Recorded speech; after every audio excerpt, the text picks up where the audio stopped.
Jer si milostivi čovjekoljubiv Bog i tebi slavu uznosimo, Otcu i Sinu i Svetome Duhu, sada i uvek i u vekove vekova. In a world of shadows and secrets untold, where primeval stories make the brave go cold, mighty gods on high and realms below, whispers of legends that shape each soul.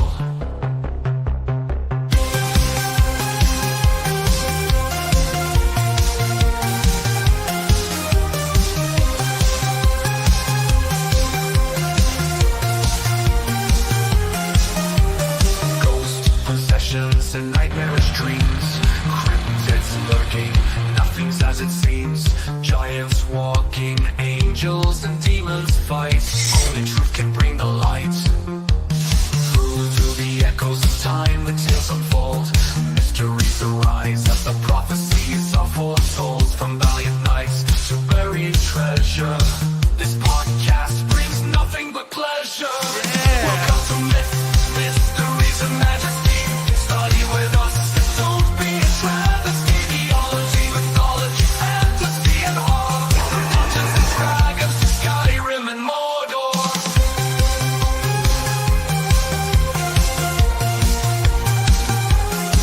And Mordor, the powers haunt the evening, in gothic castles where they're screaming. Wizards cast spells in their towers tonight, exploiting enigmas hidden from our sight. Archaeologists make excavations deep of the ancient tombs where pharaohs sleep.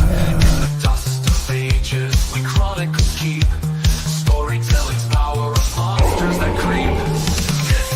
Mysteries and Majesty is the place for you to learn about this haunted space. From scholarship to manuscripts of old, unlock the secrets of wisdom and gold.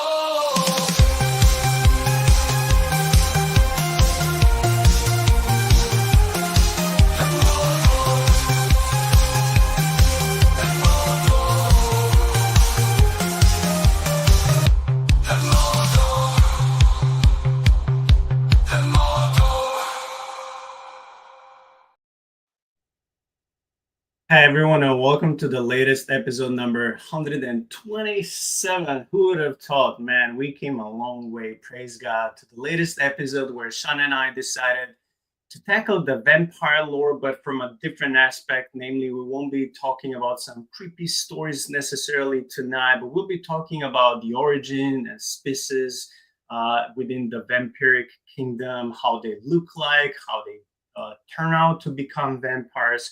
Who is their prey? How do they feed off? Is it humans? Is it energy? Or is it maybe something else? So we'll be assessing so many, at least 10 to a dozen of different vampire species tonight. And we agreed before we went live that Shaun will be covering the west part of the Europe, and I'll be covering east part. So that will be more fun because Shaun having his origins in the West Europe and me having from East Europe, it made sense to me to separate those species when it comes to geography for tonight. Shaun, before we go live, again, as I said, this will be a different topic because it won't be assessed as once we did a few months ago with some other guests from archaeological perspective, nor it will be, some spooky stories like we have this segment. But this will be primarily, like I said, talking about the description, the role, the play, and the origin of different vampiric species. And even though it's mostly legends and lore when it comes to different traditions and cultures, which of course we cannot take, extremely seriously. But why would you think that this topic may intrigue people who are serious when it comes to Christianity, but also when it comes to the spiritual warfare? Could it be something from these traditions and descriptions that we can learn when we're dealing with the supernatural?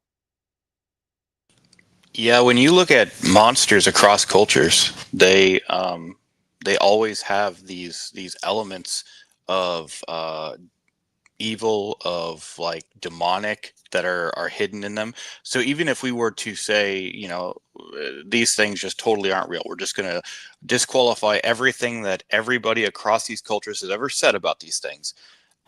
we still are left with a very valuable resource, which is their understanding of evil. So we have this cultural worldview. And when we're talking about things like these vampires, especially in Eastern and Western Europe, we're talking about the only time in world history where you had a completely Christian culture. So these things arrived out of Christendom. And so, as such, they are part of our heritage. So studying these things in order to try to filter out what is it exactly that they're communicating about, what they believe is this monstrous creature, really gives us an idea about, in these cultures, what was their view of sin, what was their view of wickedness, what was their concept of evil, and what were the things that they were most struggling with. I could see in a culture where you had a scarcity of food, that a vampire might have been less of a blood drinker and more cannibalistic, something that would like eat the human, because you have scarcity of meat. And what is evil in that culture is, well, yes, we're all hungry, but you can't eat that body over there. Because that's made in the image of God. And so you kind of end up putting all of your taboos into this container, and you call it a monster. And so it gives us some really deep anthropomorphic understanding of what was their view, what was their worldview. And of course, as I said, these were all thoroughly Christian peoples. Man, that was beautiful. I felt like someone was reading an intro to an essay. I really enjoyed. Also, a question that just went across my mind is: have you noticed that so many of these stories are coming, like you said, in Christian Europe? Some could be coming before, the West and Eastern Church, Orthodox and Catholic split, but most of them are coming after, and it's so-called the Dark Ages, right? The late or mid-medieval times. And one of the reasons I think that a lot of agnostics and skeptics are friends who we are called to love, right? One of the reasons that I think, these medieval times are called the Dark Ages is because of course, the superstitious reasons, burning the witches, and all these exaggerated stories. But one of them would be like that you see, like a sudden, maybe not a sudden, but you see this development and spread throughout the whole Europe when it comes to the vampiric creatures, all these different subspecies when it comes to the vampiric kingdom, and so many other cryptids and creatures. So I think that so many skeptics call medieval times as Dark Ages, because it's one of the reasons is this it's because people were seen at that time as not educated people, primitive, superstitious. They will believe in everything. There's thunder. You're like, I'm scared. I have to go appease gods.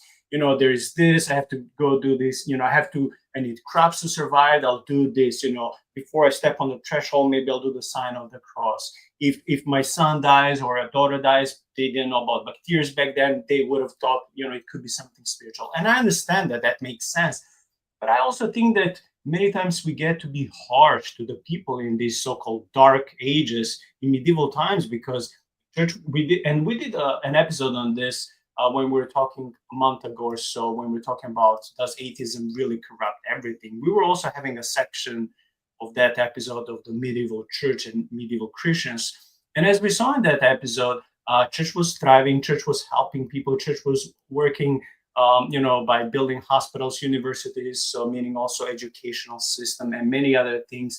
So I think that many times we're so unjust when it comes to these people who lived, several centuries ago. We see them almost as cavemen, maybe a little bit advanced. But when it comes to the evolutionary system, so many agnostics and skeptics, I think they see them on the same level as primitive, superstitious people. And I tend to think, well, it's not necessarily always true. They didn't know about science. They didn't have electricity, internet. They didn't have necessarily modern libraries like us. But sometimes I think because of the age of enlightenment, we tend to just push aside everything supernatural. It's like everything is garbage. Everything is just a fairy tale. Oh, they used to tell these stories just to scare their kids so they can go to bed on time. They will not misbehave and things of that sort. But do you think, as I'm starting to think more and more, that there could be something behind these stories. And just because they live in these so-called dark ages, that doesn't mean that people were, stupid and underdeveloped or anything of that sort.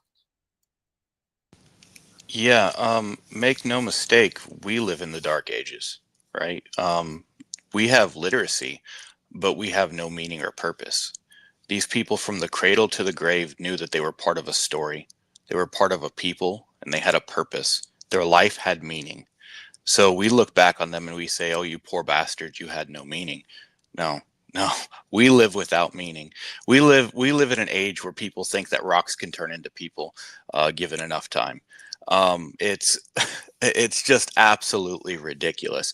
And if maybe you question that, go look at some modern architecture, and then go look at a building that was built during the Dark Ages, and stand in awe of what people who fear God can do. Then these were people who were not educated. They probably could not read or write, and yet they have so much understanding of the world around them that they can build the most beautiful things that exist to this day in harmony with nature. If you were to abandon a city in 200 years, nature would take it back. These things have been standing for 1500 years and are existing in harmony with nature. And the people may not have been literate at the level that we're literate. And I may even question some of that, because there have been polls that determine that like 60% of certain populations have a third grade literacy. But regardless, the monasteries were the centers of culture. They were the centers of science. They were the centers of medicine. And the monks were busy at work deciphering texts from before the Dark Ages in order to be able to best serve the people. They were still making advancements in medicine, though it wasn't necessarily as quickly as what we think is happening in our time. But then again, look at what's happening in our time, right? You have states that are suing the FDA because they released a medication that now we know is killing people. But that's a little controversial, but it is something that's happening modern in our time. You have medicines that were released in the last decade that they're now rolling back because they have all these negative side effects. So are we really making the advancements that we think that we make? Or are we the ones who are suffering from superstition, where we say anything that the witch doctor in a lab coat does has to be good, right? So I honestly just think that anyone who has this kind of hubris where you look back and you say, "Oh, they lived before me, therefore they're dumb," you should read a book, because these people were great. They were great. They were wonderful. They were intelligent. They consumed culture. They had a meaning. They had a purpose. They raised their children to fear the Lord. And their children knew from the time that they were born what they were going to do, and they did it with all their might. The people who were in positions of power over them had responsibilities to them. And looking at what archaeologists and anthropologists say, they worked less than we do. Like, compared to them, we live in a slave culture. So no, I just think that maybe entertain the idea that we are not living at the best time for humanity, and that these people were not stupid. Yeah, I just wanted to add, when you were mentioning, church buildings and cathedrals and stuff. They're being on social media, especially Facebook, different memes and pictures, people comparing, medieval cathedrals. They're gorgeous. They're huge. When you go both inside and outside, there's this sense of beauty, sense of majesty, sense of like architecture that is like almost divine. And you compare that with some of the modern artists who would tape a stupid banana on the wall and call it art, and you see people coming with cameras and taking photos, and this is like, wow. Or like the invisible art, they'll just put a frame and there will be nothing, and people will buy it for $10,000, and we call it art. But then this, yeah, that's a good point. Well, and if I could just say for a minute also, understanding that at that time, the artists, the people who were producing the art, were people who were involved with the church, and when it was produced, it belonged to the people and it would be put up in the churches.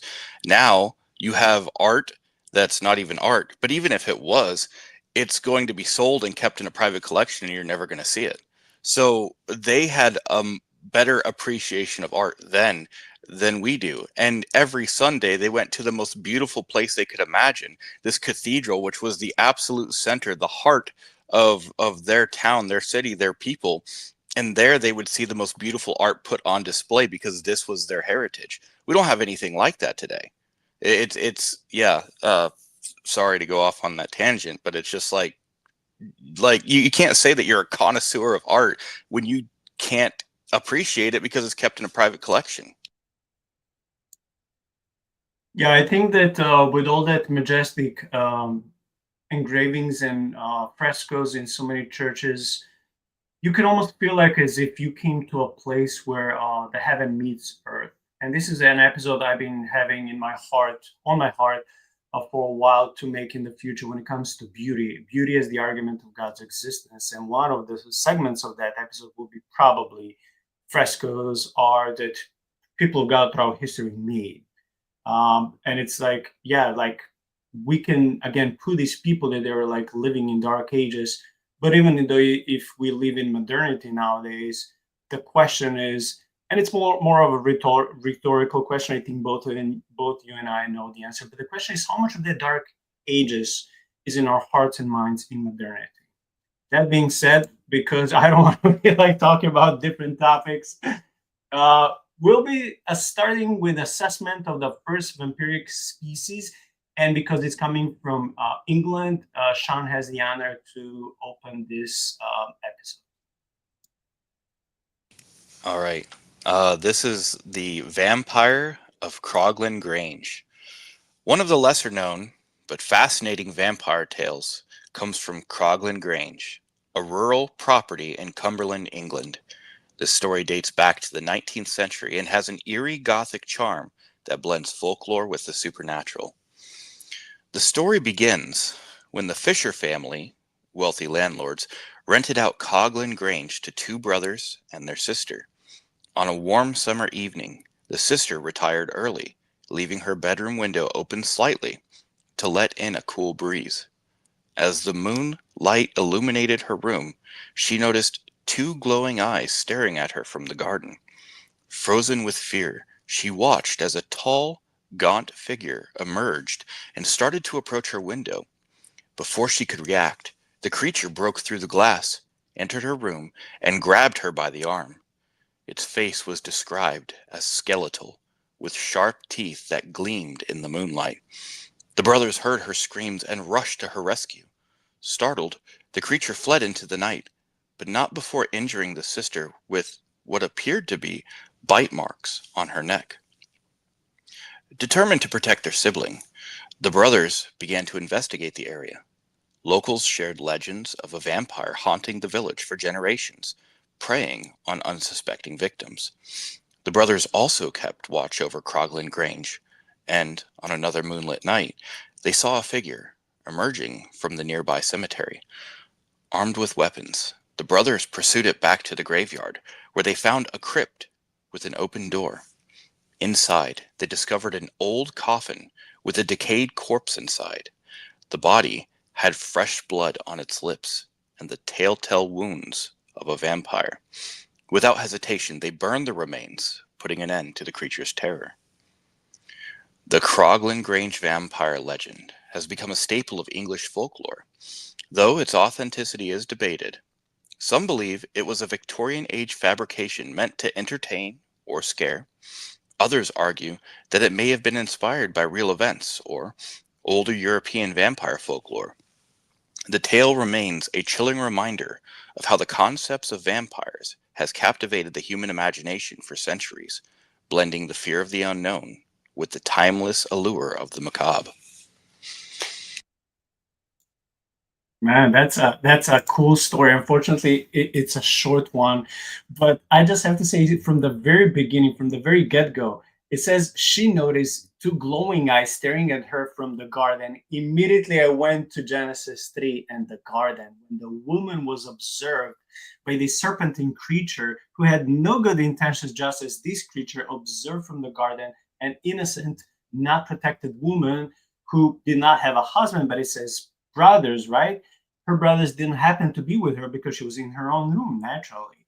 And because she was an easy prey, she was observed by this malicious entity that I would say may not be the same species as the serpent in Genesis 3, but it's of the same spirit. It's of the same father, malicious father of all those spirits, serpentine spirits, that was lurking and unfortunately kidnapped the girl and took it with itself.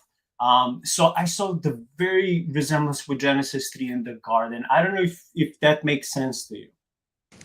Oh yeah, absolutely. And I was thinking, the eyes that were glowing. We see that also in so many other stories of creatures, that they have glowing eyes, and it doesn't seem to be that there was a light reflection, because obviously at this time you wouldn't have had artificial light for this light to reflect. These eyes were glowing, and that's something that, because you have animals that have reflective eyes, and so you can, I know there's hunters that hunt certain animals using the eye shine, that if they shine a light, the eyes, which have a reflective surface, will reflect the light back. But this doesn't seem to be that. This seems to be something more supernatural, where the eyes were actually producing the light, which is really interesting. And it is also seen quite often in Dogman, Sasquatch, Mothman. We see this in a lot of these cryptids where they have these glowing eyes, and it's just something there's no animal that we're aware of that does this outside of creatures that live, really deep in the water, and most of that is just bioluminescence, and that wouldn't be bright enough to really be able to notice outside of a really deep, dark environment. So I see this as totally being something supernatural, but also in line with some of the other cryptids that we've talked about before on the show. Yeah, I mean, when they started describing, it says it had sharp teeth that gleamed in the moonlight. Okay, that I would say this is almost typical for any vampire species. But then it says its face was described as skeletal. So most vampires that we see in novels, in movies, in TV shows, and if you just close your eyes and try to visualize, I would say, if someone would ask you, Shaun, how can you visualize a vampire? And please explain it to me. It wouldn't look necessarily as skeletal. This is not what we see. So this vampire in England, in Cumberland, England, was in a way specific because it was, at least its head was skeletal. So does it mean there was no flesh, no meat, or barely anything? Does it mean that maybe the creature was starving? You couldn't find the prey in a while? Would its existence be in jeopardy? It's just a point of developing wild theories from here. But that also caught my attention, that the face was skeletal. And I like how you compared the eyes with different, cryptids. Cryptids that we did in the last 2 years, especially with Mothman. Their eyes will be always glowing. When we also covered that very successful episode on the Skinwalker Ranch last Friday, that hyena type or wolf type of creature they saw, its eyes were also glowing. So there's something with glowing. Of course, that doesn't mean that, any nocturnal, normal, natural animal being whose eyes are glowing in the night, that they're dangerous or you should stay away or they're sucking blood. No, but I'm just saying, usually when if something supernatural out of this world is compared usually with an animal of prey that is scary, attacks animals and humans, kills them and eats them, usually that's not a good sign, because then in that sense, that supernatural being, let's call it a cryptid, it's not compared to something innocent like a dove or a deer. It's not compared to that. It will be compared with a serpentine creature, with a wolf, with I don't know, maybe whatever is out there that will be scary. And many times it will be it will be like a creature from nightmares. That will be a combo of so many different species put together, like that will come from your nightmares. So yeah, this is a very it's a short story, but it's an interesting one because of its depiction. Not just from the that was luring from the garden, but also of the glowing eyes and this skeletal face.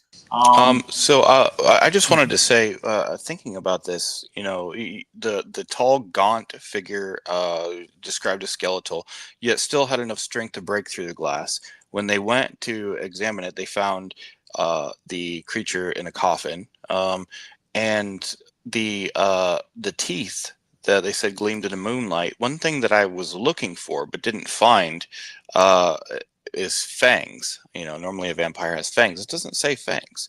It says teeth, which is interesting to me because, obviously this is described as a vampire figure, but something that was entering my mind is this also sounds like a Wendigo, right? You have these tall, gaunt, pale, skinny, skeletal creatures, and they don't drink blood.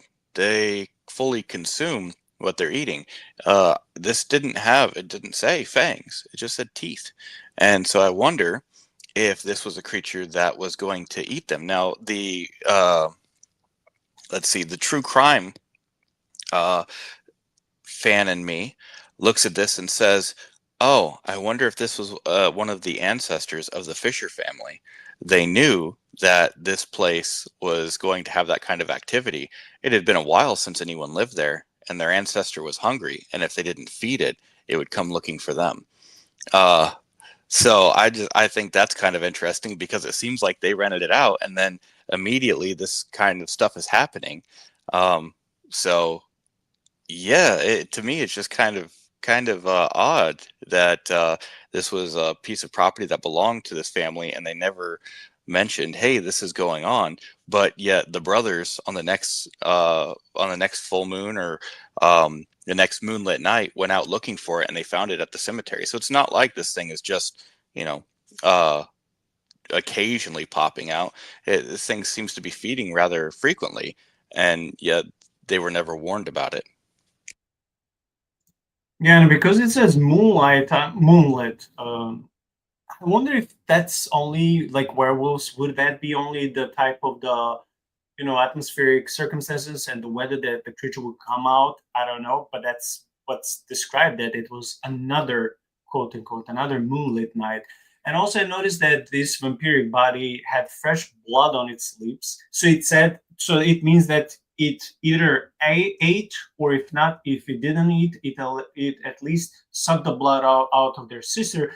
But it didn't say that they found the sister's corpse. They just said that they found the vampiric corpse, and it had fresh blood on its lips. And it's interesting the way how they decided to deal with the body of the vampire in so many different stories that we'll soon see.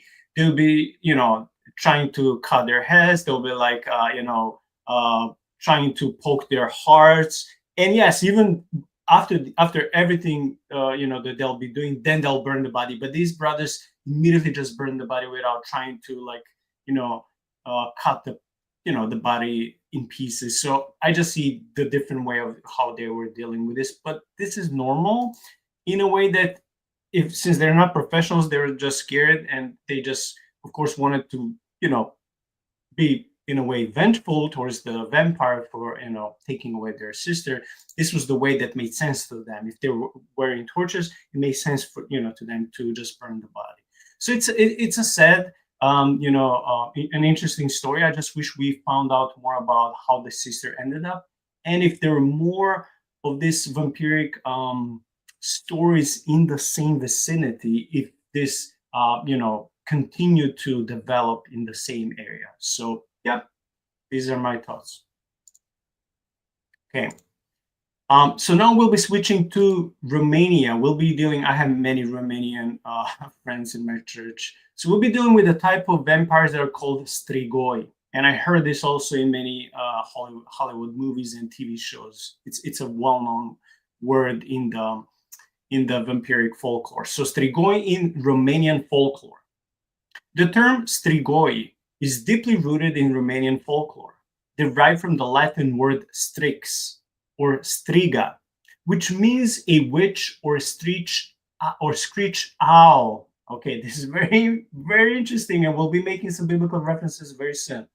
So strix or striga mean witch or a screech owl, both of which were associated with bad omens or malevolent entities. In Romanian culture, strigoi are considered undead creatures similar to the vampire of Western European lore, but with distinct characteristics. And that's what I like. I like to see all these different families or subspecies of vampires. So there are at least two different types of strigoi. The first one is strigoi mort. These are the dead who have risen from their graves.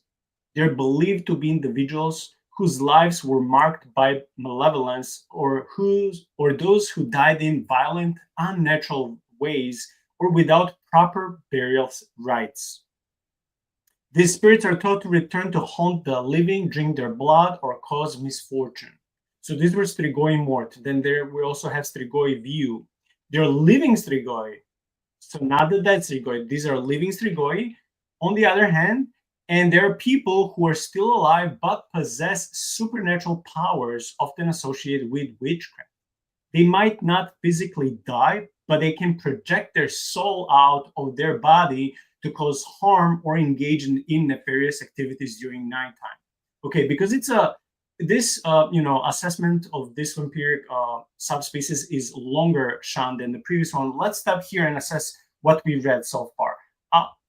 You'll go first because I read, so I want to give you the chance to speak your mind. Well, when I'm looking at the screech owl reference, that immediately makes me think of Lilith. And so, of course, we know that Lilith was the night demon that would come to steal away children. The idea of a creature that could be both living or dead makes me wonder if there is a connection between the strigoi mort and the strigoi viu, that maybe perhaps the strigoi mort are the ones who had been they were the victims of the strigoi viu, and the one that is living is the like the what do you call it, like the alpha or the creator of these other ones. Kind of reminds me of like the I think it's in Haitian voodoo, it's the zombies that they can kind of create and control. So yeah, those are just some of my thoughts regarding the thing. I mean, it looks like they died in violent, unnatural ways. So that kind of lends itself to the idea that, oh, well, these definitely were victims of some sort. So what are your thoughts on it? Yeah, as I was reading the first type of strigoi mort, I'm like, poor people. They could be hanged. They could be beheaded. They could be just killed by from people who had evil intentions, like criminals, people who would be robbing people, but not just robbing, also taking their lives, not just their possessions. People who would be, back in the days in the medieval times, they'll be burned. Because they'll be accused of different things, right? They'll be put on the guillotine. They'll die in so many horrible ways. We know, at least from movies, when two armies will be fighting, in the army that will make it all the way to the castle or to the fortress, we know that the army of the defending people will pour out hot oil. And dude, if huge quantity of that hot oil will go on your head and your body, that's it. You wouldn't live for long. So I'm just thinking this could be different circumstances of all these people dying in horrible, tragic circumstances. Sometimes they would be innocent people. They'll be maybe just killed by thieves and gangsters. But because of something that was caused to them, something so dramatic, something so traumatic, something so, many times, injustice. It reminds me of many stories, Shaun. We cover how people will go and move to, a new property, new house they bought, and sometimes they will see like a ghost of a girl that will be like, and later they would find out there was a girl who's killed in that place. So it's like, it's not, if supposedly, let's say, hypothetically speaking, let's say both these stories are true, with the dead girls, ghosts in the house, and with this strigoi mort, they'll be like, unjustly killed people. So I see similarity that in both cases, their spirits will be roaming around and looking for vengeance and for justice. And if they don't get it, their spirits or their ghosts, will get aggressive even towards the people who came generations later and didn't do anything bad to them or to their ancestors or to their forefathers. It just happened to be in at the bad place in the wrong time. It's just bad luck, I guess.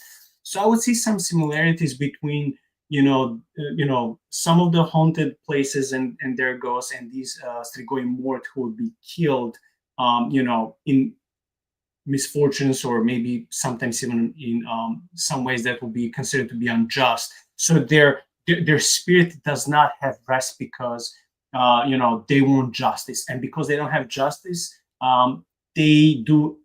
See, this is why people say that hurt people hurt other people. In this way, this is similar. These spirits, if they didn't serve God and they cannot let it go, even in the afterlife, and they have this bitterness and hurt that always causes, even among people, aggression. They will go and hurt innocent people as long as they live, or as long as they don't maybe get an ancestor of the person who hurt them. So we cannot understand their ways, and thank God for that, because we're not called to be. We're a different species.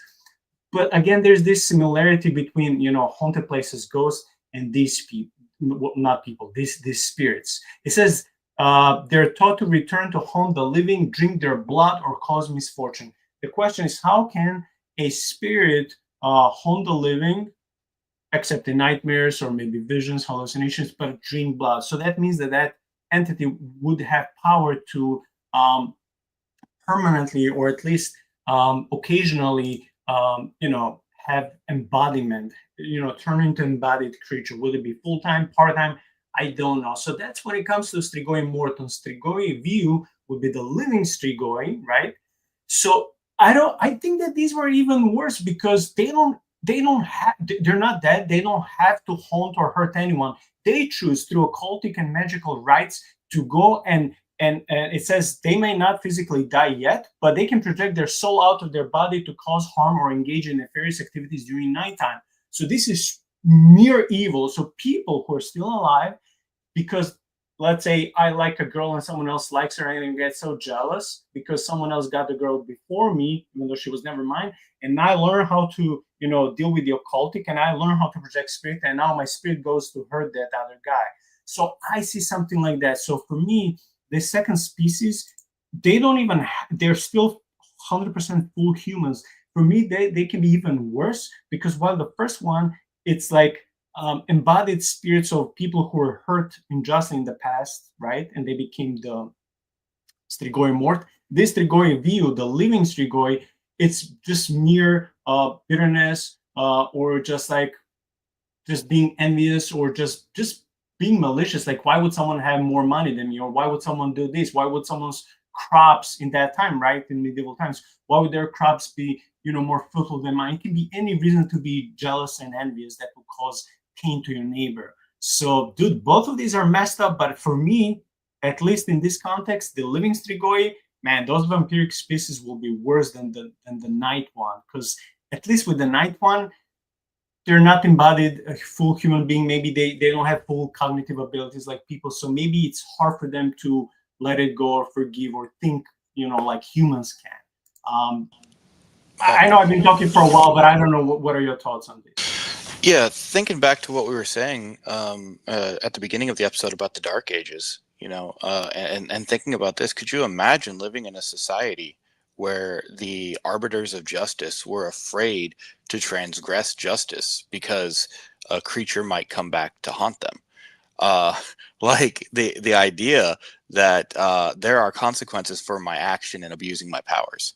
And not only that, but I have to dispense justice equally, even to the less fortunate, because there is this category of living Strigoi that can use witchcraft in order to enact vengeance upon me. This was it seems to me kind of like they had this idea that if you weren't held accountable for your actions, then you will be held accountable from these creatures. So I don't know. Like you said, I mean, yeah, they're vile and evil, but they seem to be a response to injustice. So on one hand, I can see, yeah, these things are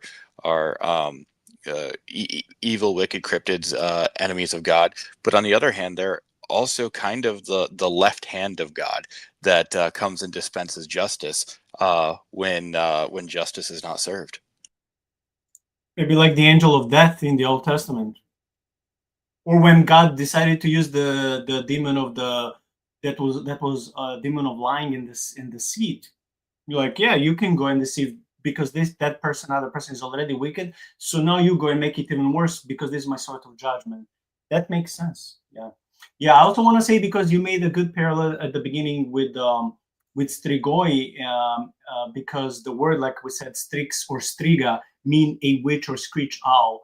Dude, how many times in so many different stories and episodes on the podcast we went back to the Old Testament and just assessed giants, Nephilim, Lilith, or the screeching owl, all these gods, guardian angels of different nations and regions that fell in disobedience and rebellion towards God. Like, for whatever reason, we always go back to the sources, but that's how it's supposed to be. So in this regard, we see connection between Strigoi and Lilith, and it's like, well, duh, no wonder, because if Lilith was, let's say, call it a mother of all these demons and witches, and that will sound like screeching owls, that will be like, that will simply hate people and want to hurt, Ben Adam, God's children, then the sons of God, when I say sons of God, I don't mean angelic beings now, I mean humans. Well, yeah, no wonder then these creatures also want to hurt, people. We didn't read in any of these stories that, these creatures went out and drank blood or attack animals, right? It's always humans. So it's like there's some hatred towards humans that is like deeply in their blood, deeply in their DNA. It's like, because these are not creatures made in God's image. They're like Frankenstein, like remade, reborn, and they're resurrected. But this resurrection is a satanic counterfeit of the real resurrection. So it's not going that way towards the light, it's going towards the night. And now who's the primary enemy? Well, it cannot hurt God. No one can hurt God. Well, now I'm going to hurt who God loves the most. So that makes sense, like how Strigoi are connected or paralleled with Lilith. Not Lilith of the Bible in Genesis, but Lilith in prophet, was it Isaiah or Jeremiah, and also in the Jewish folklore, that was considered to be the mother of these demonic creatures that would sound like the screeching owl. Before I switch to characteristics, did you want to add anything on this? No, I'm good. You covered it. Okay, when it comes to characteristics, Strigoi are often described as having a pale, gaunt appearance with red eyes. That's another characteristic with the previous story. And more red eyes, more glowing red eyes. And sometimes fangs. They can shape-shift into various animals like dogs, cats, or even insects, which they use to spy or attack. Ooh, we have to cover this, but let me read more. Their activities include drinking blood, which can lead to the death or illness of the victim. They're also said to be responsible for blights on crops, the death of livestock, and general bad luck in the community. Like many mythical creatures, Strigoi have vulnerabilities. They fear garlic, holy items, and daylight. Although some stories suggest their powers might be less during the day rather than completely nullified. Okay, before we go to the last segment, what is it about their appearance, behavior, and weakness that you would like to say? Well, like you had noticed, this has some similarities with the story that we had before, and we've already connected that to other stories of cryptids. I noticed here that it says sometimes they have fangs. So there's the fangs I was looking for in the last story. They can shapeshift into various animals. So that's reminding me of like the native witches that can take the form of animals, like for example the skinwalkers, who sometimes are said to actually transform into the animals, and sometimes are said to just what would it be, like send their soul into another animal, and then that animal can go around, and they're basically looking through the eyes of that creature. So, as far as the typical thing about them, drinking blood and stuff, that's kind of normal. But what I noticed towards the end of it is the blight of crops, the death of livestock, and bad luck. It seems like these are almost like a biblical plague. Like they take on these kind of when you think about the plagues of Egypt, it had to do with the blood, the crops, the livestock. Um, and just general bad luck and health in the community. I'm assuming that they're pulling from biblical sources, or this is very. Oh, Haven Family says I'm thinking of a familiar.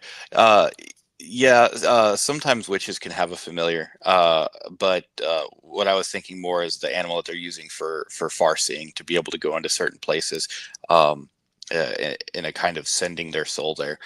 Um, but yeah, it's almost like a biblical plague. So either A, they're pulling from the Bible and creating this story, or B, these creatures are just on that spectrum of wickedness, and they bring all of hell with them. And of course, with the weaknesses, you get your typical vampire stuff. The only thing I didn't see in here is silver or a stake through the heart, which are things that I, of course, was looking for. But yeah, no, typical vampire stuff. Yeah, what I forgot to mention in the previous segment of the second story is because they can choose to project their souls, like you said, in some shamanistic rituals that we also covered last Friday when it comes to the Skinwalker Ranch. That remind me also of the stories of the Berserkers. They will need these people with special spiritual powers. They would need some secluded, safe location within their tent. I'm speaking about, Vikings now. So when they meditate and need stillness, they will project their soul, and somehow it will merge with like a bear or something, and these berserkers would be getting suddenly on the battlefield these supernatural powers. They will be able like to easily defeat their enemies because of this spiritual warfare. It is spiritual warfare. So we see hatchets, swords, and whatnot on the field, but we see spiritual forces on at least one side, maybe even both sides, behind these enemies, behind these armies who are like sending, in the same way where we meet in our churches and we pray with our congregations, we plead with God to heal us, to give us blessings, to forgive our sins. So in that way, we're pleading with God. We are to heal us, to make us in any way, shape, and form in a way that He made us. But this is the contra effect of pleading with God. This is pleading with the spirits of nature, with the spirits of demonic nature. I have to say, because this is not, if it's not from God, there's no third source. We can say, well, it's joining the nature, it's being one with the nature, blah blah blah, all of these things. But I mean, no, I mean, would be God wanting you to join your soul or consciousness with an animal? Would God want you to look like that and suddenly in that way have supernatural strength? Because when God will give supernatural strength to some of the warriors in the Old Testament, like for example with Samson, or like it says the Holy Spirit would fall on the warrior, and he will get the supernatural strength, and he'll be going and slashing all these enemies. So we see the difference in how God blesses and chooses to indwell someone, and how is that being shown in a battle or in real life in general, versus how these demonic manifestations would be happening. And sure, people at that time probably had excuse. Well, I'm choosing to use my druid or my shaman or my witch doctor to do this to help our people. We're not doing anything bad. We're just trying to win the battle. But for me, do this. If you can project your spirit, and if it can merge with a with an animal, or if you can choose to come in a body of, it even mentions insects, and insects such and also dogs and cats and other animals were used to spy the enemy camp. This is not something that I would say it's godly, and not just godly. I will even dare to say that if you're dabbling with this, and you're not changing your mind, which is the biblical metanoia, repentance, you're going to find yourself in your soul in a very deep corner, my friend. So this is also the plea to all my New Ager and other friends who are so much into the occult and spiritualism, like Shaun, you were before coming to Christ. We see so many things repeating from the history nowadays in different shape of force, but that's basically what people are doing. And I would just say, like, if Strigoi were able to do that, they were not your typical vampire. They would be, like you said, something that would resemble biblical plague. Then also they will be able to change shapes and forms. I would say that Strigoi, if anything is true from these depictions, they'll be they'll be almost on the top of the food chain within the vampiric kingdom. They'll be not like your mere troopers.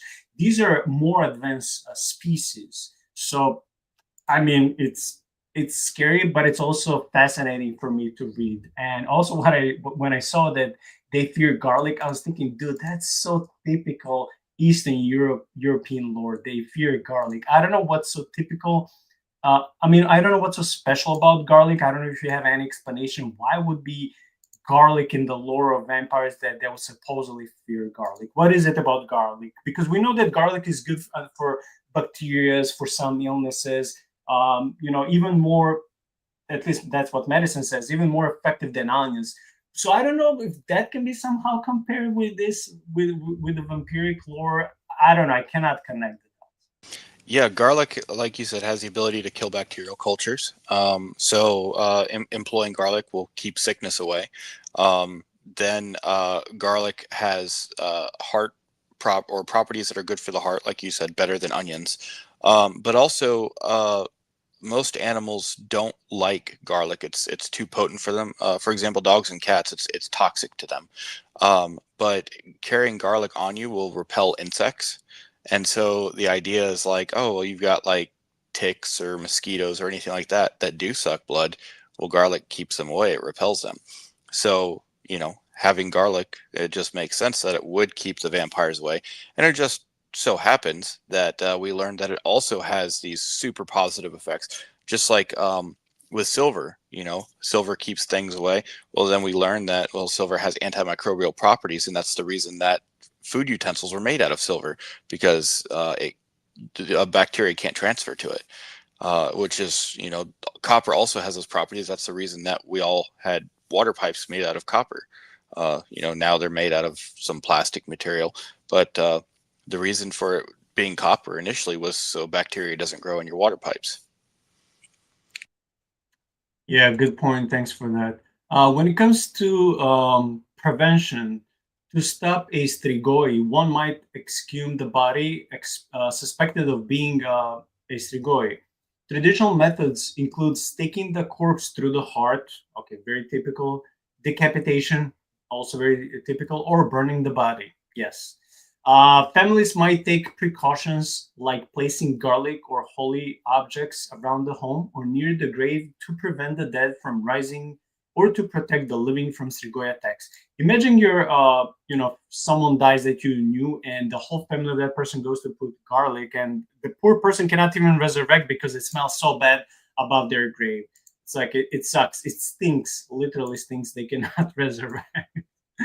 When it comes to the literature and film, the legend of the Strigoi has inspired numerous stories that have been a significant influence on the vampire genre, notably impacting Bram Stoker's Dracula, where Count Dracula has some traits reminiscent of Strigoi. I would also say that there's this TV show called The Strain. Man, it's my favorite. It doesn't matter if it's a movie or a novel or a TV show. This happened to be a TV show. The Strain is the best representation, in my humble experience, when it comes to vampires. And I think that these vampires in the TV show were Strigoi because they're so powerful. When it comes to the modern interpretation, while belief in Strigoi might not be as widespread anymore, the term and folklore continue to influence Romanian culture, appearing in contemporary horror, literature, films, and even in discussions about cultural heritage. The Strigoi are a fascinating element of Romanian mythology, encapsulating fears and beliefs about death, the afterlife, and the malevolent forces that might still interact with the world of the living. Their lore serves both as cautionary tales and cultural artifacts, providing insight into the historical fears and spiritual beliefs of the Romanian people. yeah, I mean that's normal once when we start coming out from the so-called dark ages, going to the enlightenment and post-enlightenment. We're not even in modernity, we're now in post-modernity era. It's like of course that people stop believing in some of these, well, in most of these legends. However, I know at least in my country, and I would bet in most Eastern Europe, when you go to villages and these remote places on different mountains where there are like less than 100 people per village, they still live in a very uncivilized ways when it comes to there's no infrastructure. Some of them may not even have electricity. I can tell you for sure that most of these places have kept the original, sometimes even pre-Christian pagan beliefs when it comes to so many different things. Or if you want to be happy, if you want to be fertile, if you want to have luck, if you have this, you have to do gazillion things to appease the ancestors, the spirits, this and that. They still live in that segment of the history, even though it's 21st century. So that's very interesting when it comes to this segment. Okay, so the next story comes again from England, but okay, I like this because this story is 12th century. It's not anymore 19th century like the first story that you read, Shaun. So we're going 700 years back in the history. So I like that. All right, this is the legend of the Alnwick vampire. The Alnwick vampire is a chilling tale from medieval England, specifically the town of Alnwick in Northumberland. This story, recorded by the 12th century chronicler William of Newburgh in his Historia Rerum Anglicarum, History of English Affairs, is one of the earliest accounts of vampire-like creatures in Western Europe. The legend begins with a wealthy and powerful lord who resided in Alnwick Castle. The lord was reportedly cruel, greedy, and deeply disliked by his subjects. After his death, strange events began to plague the town.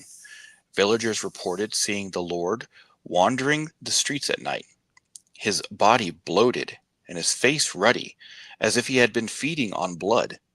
Livestock were found dead and drained of blood, and some people claimed to feel a mysterious illness overtaking them after spotting the Lord's spectral figure. The sightings and death terrified the town, leading the villagers to conclude that the Lord had become a revenant, a reanimated corpse that fed on the living. Desperate to end the terror, the villagers sought the advice of local clergy. They decided to exhume the Lord's body. Upon opening his grave, they found his corpse unnaturally well preserved, with fresh blood around his mouth, a sign that he had been feeding. Following the superstitions of the time, the villagers took decisive action. They drove a stake through his body and burned it, ensuring the Lord would never rise again. After this ritual, the strange occurrences in Alnwick ceased. While the tale is often cited as one of the first vampire stories in English folklore, it reflects a broader medieval belief in revenants. These undead beings were thought to return from the grave to harm the living, often as a form of divine punishment for sins. William of Newburgh's account provides a fascinating look at how these fears were interpreted in medieval society. He described the events in Alnwick with skepticism, but acknowledged that some similar stories were widespread, lending credibility to the belief in such creatures at the time. The Alnwick Castle, now a major tourist attraction and known as a filming location for Harry Potter, still carries the eerie legacy of the vampire legend. Visitors to the castle and the surrounding town are often intrigued by its dark history and the chilling story of the undead lord. The Alnwick vampire predates many well-known vampire myths, including those of Eastern Europe, by several centuries. It highlights how fears of the undead were not confined to one culture or region, but were a universal human concern. The story also contributes to the evolution of the vampire archetype, from the bloated and monstrous figures of medieval lore to the sophisticated, alluring vampires of modern fiction. The Alnwick vampire remains an enduring reminder of how folklore reflects the fears and beliefs of the societies that it creates. I am really interested in the idea that this creature doesn't seem to be at all like what we think of when we think of horror movie vampires. This red, ruddy. That's not at all the pale revenant, but this thing is like bloated, and it looks like it's instead of being associated with like a skeletal frame or something that's emaciated and sickly, it seems to be super healthy, like it just eating everything. And then when you go and look in the grave, it's not at all decayed. It's like, oh yeah, no, he's perfectly fine. It's just super strange that this was kind of the original kind of vampires, and then you look at where they are now. It's almost like either there was this evolution where it kept becoming weirder, or there is different species of vampires, and this one just happens to be, I think, more terrifying. That it's just a completely healthy dude walking around eating people. You know what's interesting? Well, there are a few things there. They're interesting to me that I would like to start saying when it comes at least to the chronological order of the story.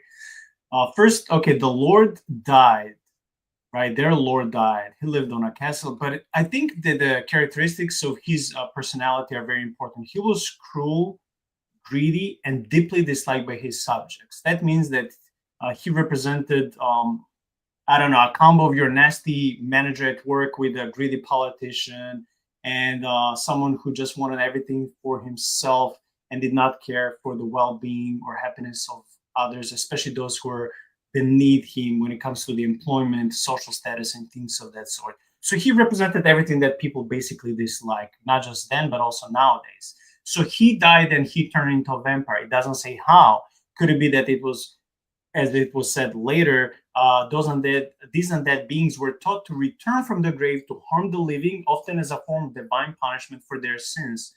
Okay, so the dead were understood to come and punish the living for their sins. But how did this Lord, even become vampire himself? It doesn't say that he was bitten, that there was a curse upon him like in other stories. Could it be because he lived in such a way that there was sort of a curse upon himself that, hey, like you live this way, well, now you'll be basically have to, suffer for your own sins in this lifestyle, in this new embodiment that is again going contrary to the biblical resurrection.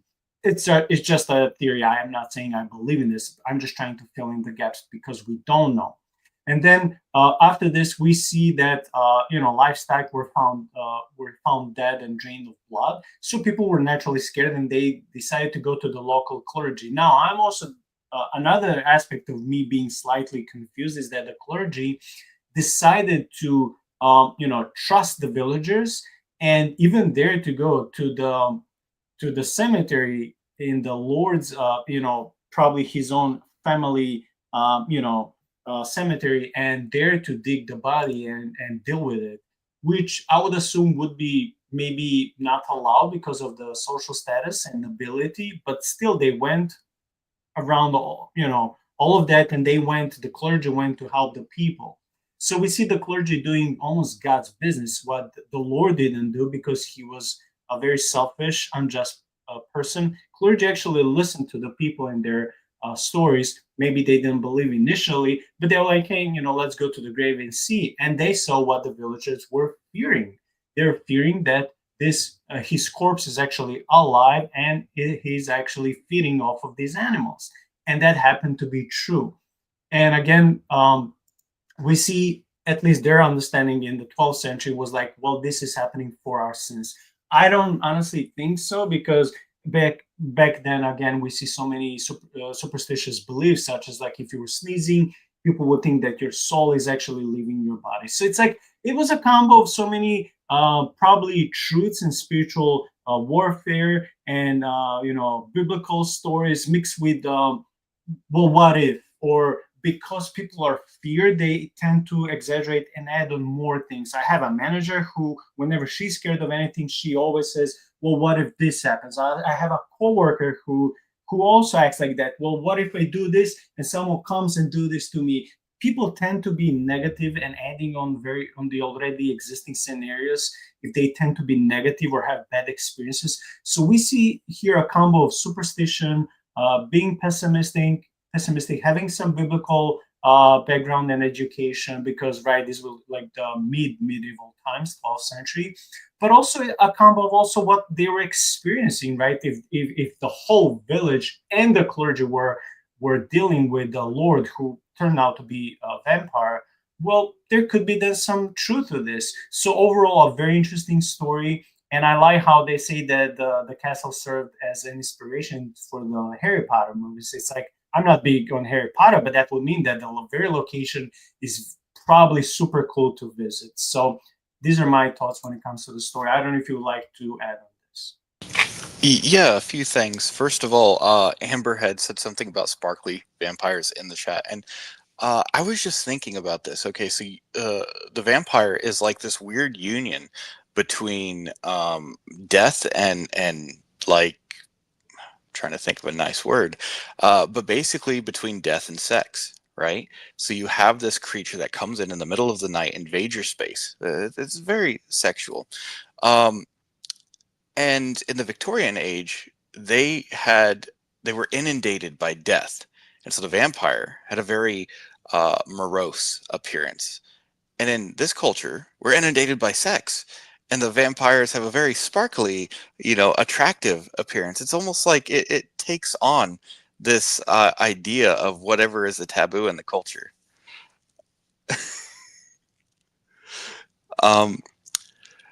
Sorry, that was the answer for Amber. I just had to highlight it.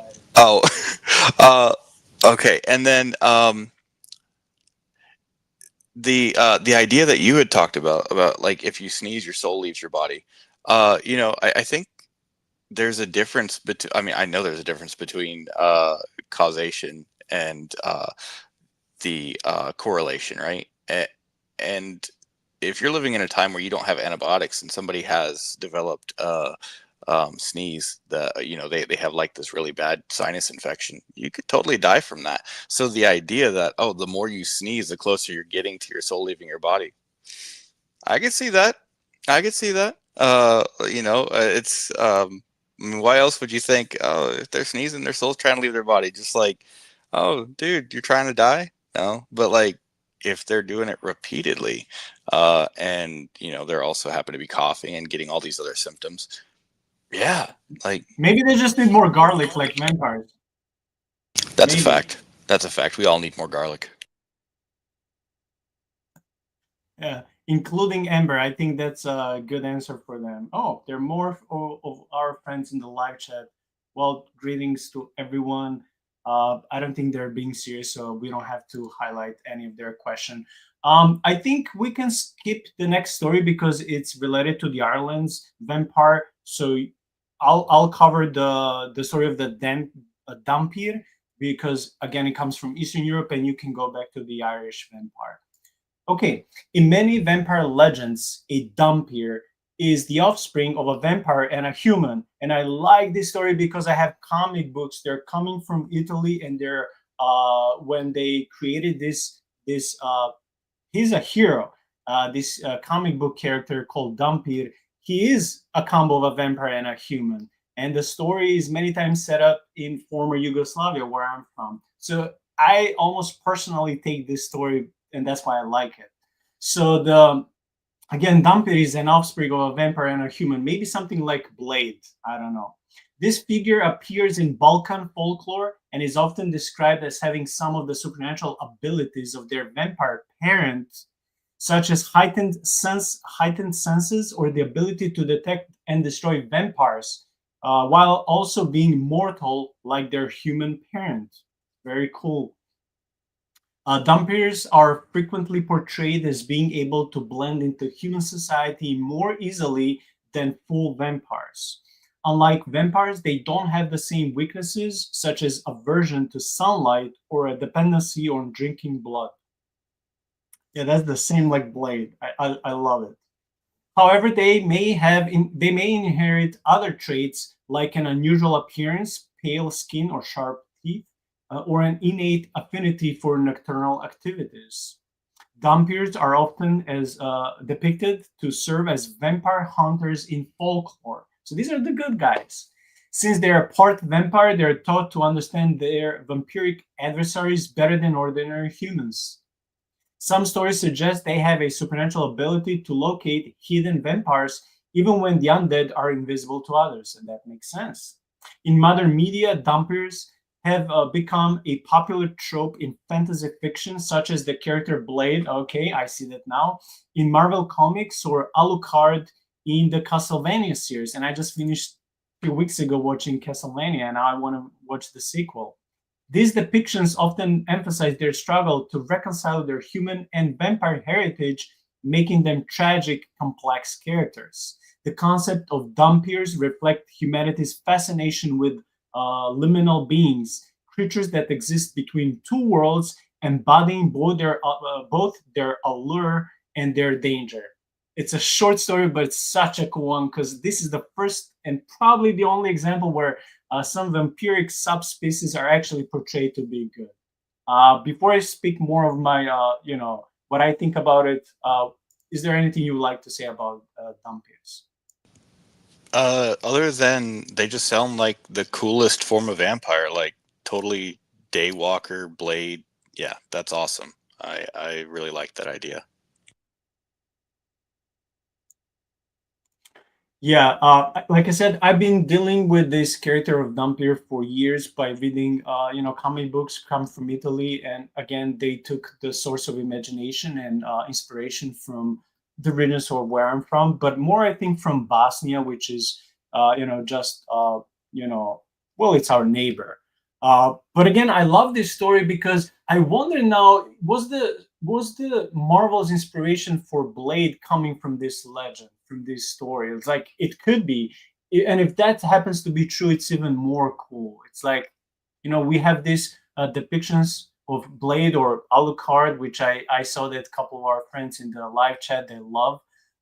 So we see a combo of both worlds. Like I'm human and I'm vampire, so I'm mixed, and because I have both of these abilities, I choose to use my vampiric supernatural abilities to detect other vampires and get rid of them, especially if they're trying to hurt other humans. But I would also use my human abilities, such as emotions, perception of reality, empathy, things of that sort, to help people to feel bad or sympathy for them when they're going through something. And I will not use my supernatural knowledge or powers to empower to empower them, or to not empower them, but to act like as if I'm better than them, or maybe try to enslave them in a way where like you will be creating your own subspecies or army of people who have to be loyal to you because they fear you. So this is probably the only good example of any vampiric subspecies where we can see actually that they can turn out to be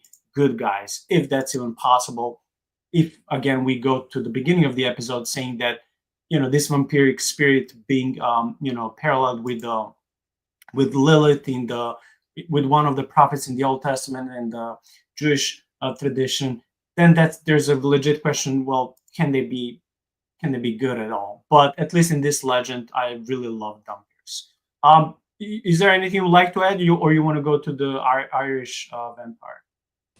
I happen to know for a fact that Blade was based on the Dhampir, and he couldn't pronounce Dhampir, so that's why they changed it to Daywalker. No, not really. I have no idea.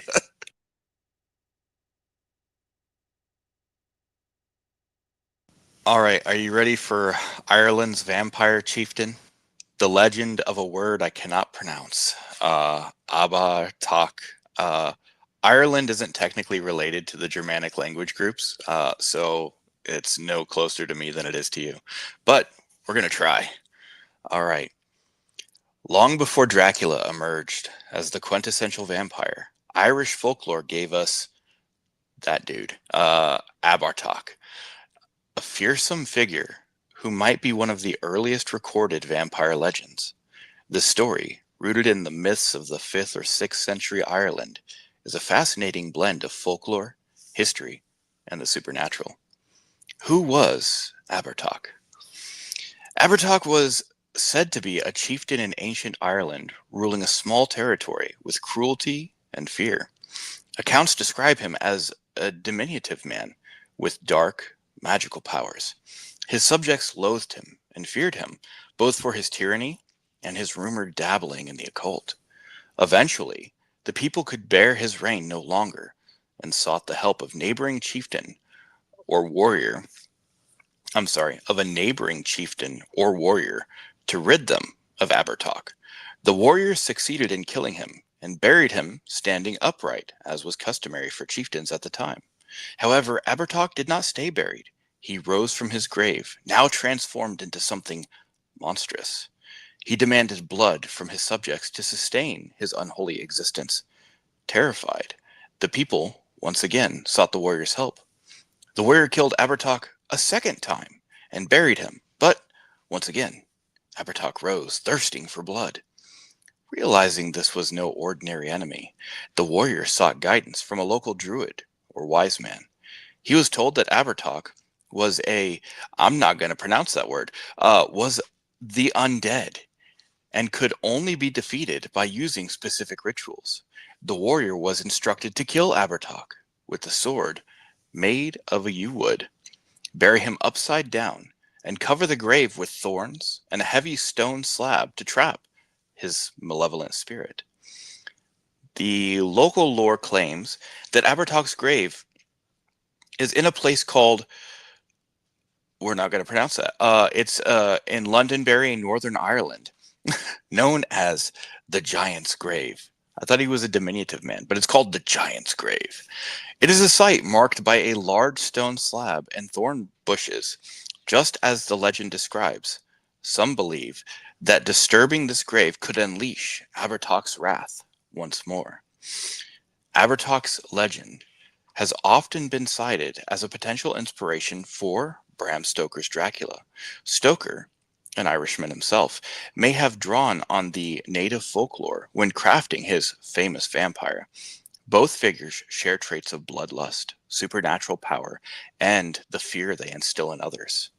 The story of Abertoch adds an intriguing layer to vampire mythology. Unlike the seductive, aristocratic vampires of later fiction, Abertoch is a brutal, monstrous figure, deeply rooted in his culture's fears and beliefs.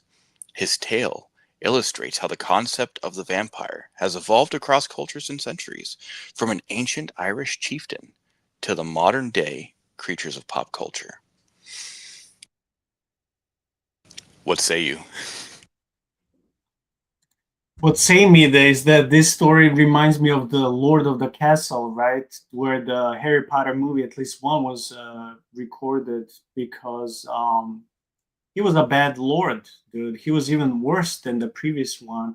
And if we can compare the stories, this guy was more cruel. His minions, so to speak, feared him, right? He wasn't just selfish or greedy, but it said that he was a man with dark magical powers. I wish they described in greater length what they mean by this. But basically, the way they buried him once and then the second time, dude, that was like so messed up because they couldn't get rid of the guy, so they keep trying everything they could. And what's sad, at least to me, is that they didn't go to the clergy like in the previous story. They didn't go to the priests. They didn't go to any people of God. They went to a local druid. But it says also druid or wise man. Okay, I wouldn't necessarily say that these are synonyms because local druids would be not just wise people. They'll be also using, I think, something from the occult and the spiritual. So once when they figure out how to bury him for the second time, that was upside down. That was like so interesting. And it says that they had to not just bury him upside down, but they had to kill him with a sword made of I don't know how to pronounce this, yew wood or whatever is the proper way to pronounce this, and then bury him upside down and cover the grave with thorns and a heavy stone slab to trap his malevolent spirit. So we see the way they dealt with his body. It's very different than the Eastern Europe lore. It's like completely different. This is why I wanted to cover us both the eastern and the west side of Europe to see so many similarities and so many differences. And then suddenly this place was known as the Giant's Grave. Like, but why the Giant's Grave? Why the Giant's tomb if he was not that big? Could it be that he was, that after his death he became something that he was not, during his lifetime, such as I don't want to say necessarily a cryptid or some sort of subspecies of Nephilim, but it's very interesting that he would be called Giant's Grave, even though we don't see that during his lifetime. He was depicted as a particularly tall guy. So again, these are like very interesting details that I noticed. But yeah, definitely there's a big difference in lore between the East and the West. Yeah, so when I'm thinking about this, as you said, the Giant's Grave, it's interesting to me that when he came back as this monstrous figure demanding blood sacrifices, that's exactly how the giants in the Book of Enoch and the Book of Jubilees reacted, right? They were like, you're going to give us these sacrifices or we're going to eat you. And so, yeah, it's just interesting to me that at this time, when obviously this is pre-Christian because they went to a druid, not a priest, there's elements of that story that remind me of kind of the biblical worldview. It's just interesting. Yeah, I was responding to our friends in the live chat. Okay, so now it's my turn again. Let me see. I'm debating with myself. Should I go to Upirs because they're Slavic, more of Slavic legends, or should I switch to the Greeks? Do you have any interest in reading Greeks, or do you want me to cover that? Nope, you can do whatever you want there. Okay. So now we're switching to the Greek undead called Vrikolakas. In Greek folklore, a Vrikolakas is a type of the undead creature akin to the vampire in other cultures, but with its own unique characteristics and origins. Here, in-depth look at the Vrikolakas. The word derives from the Slavic word Vrikolac, which means werewolf, suggesting a connection with shape-shifting or nocturnal creatures. And I just want to say that this makes sense that the Greeks would, be inspired by their neighbors, us, because again, the same way we would use Greek words or of any of our neighbors, they would also use our words. This is very normal when it comes to,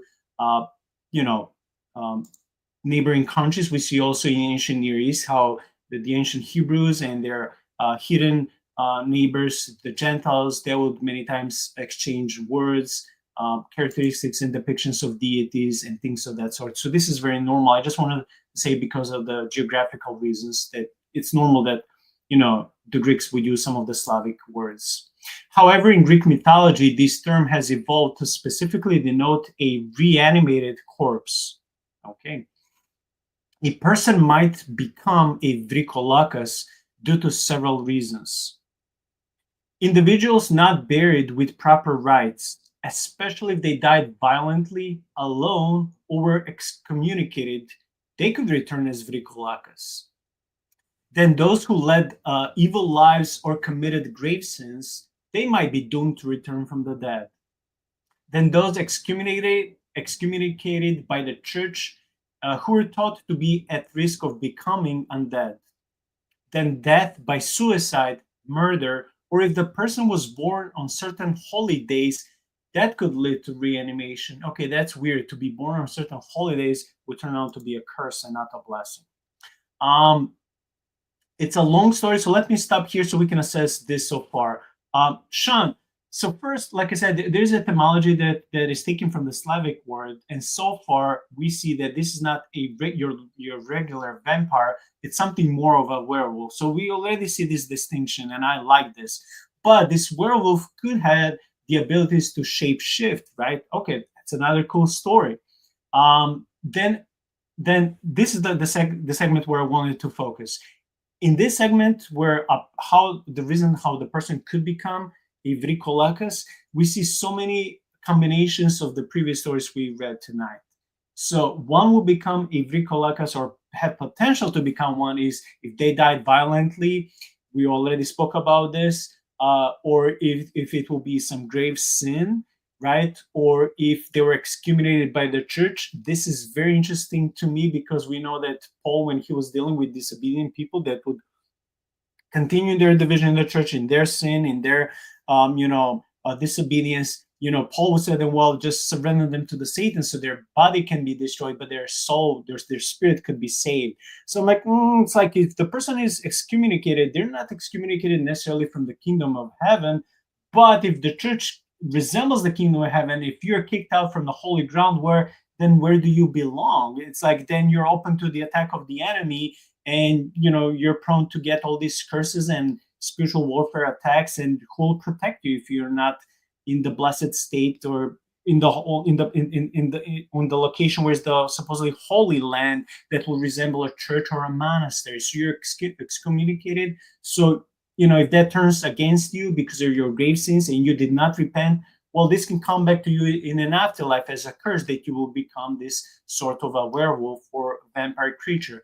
Very interesting. And then another similarity that I see here also is that you can become as a Wurdulac by suicide, murder, or if you were born on certain holidays. Okay, being born on certain holidays is a new thing, but being killed by murder, that reminds me of the first couple of stories that we were talking about, how if this would be the reason that some people would turn to be this type of werewolves or vampires, it wouldn't be their fault, because the way that you mind your business, you go to work, you're coming back, someone is waiting for you in the alley, want to rob you, but also they happen to kill you, stab you, whatever, and then your soul does not find rest. Your ghost, your whatever would come out from you will not go to God, but for some reason will be looking for vengeance or for peace and will not find it, and then you'll be coming in the afterlife as this spirit. So again, so many similarities with other stories. So I just wanted to ask you, what do you think, especially when it comes to the you can comment on anything, but what do you have to say, especially when it comes to being kicked out from the church? That can also be a reason for you to return as a werewolf. Well, as we said earlier in this episode about meaning and purpose, right? And that during the Dark Ages, people, even though they lived and died in seemingly, compared to what we would think of today, meaningless life, their lives were filled with meaning and purpose, and that they found meaning in the community and in the certain rituals that were part of their identity. And so being excommunicated from the church was tantamount to being rejected by your people. And so having someone who was rejected by their people, you've damaged this person's identity. And then you shouldn't be surprised when they come back as a monster, because this is something that has happened that is slashed at the heart of who this person is as an individual. So when they come back to the community, it'll be something monstrous. Also, the idea of certain holy days or certain feast days that if they were born on, I wonder if there was something that was done there to calculate from the day that they were born back to the day that they were conceived, and say, that was a certain holy day, and you were supposed to fast from certain things and certain activities, and that was an activity you were not fasting from. Therefore, your child was conceived in sin. And again, not that we would necessarily lend that any credibility today, but these are the rituals that make up an identity, especially in those kinds of cultures where everything is so communal. So this is just more of finding meaning in the everyday things that give you an identity and give you purpose. And that is something that we are absolutely impoverished of today.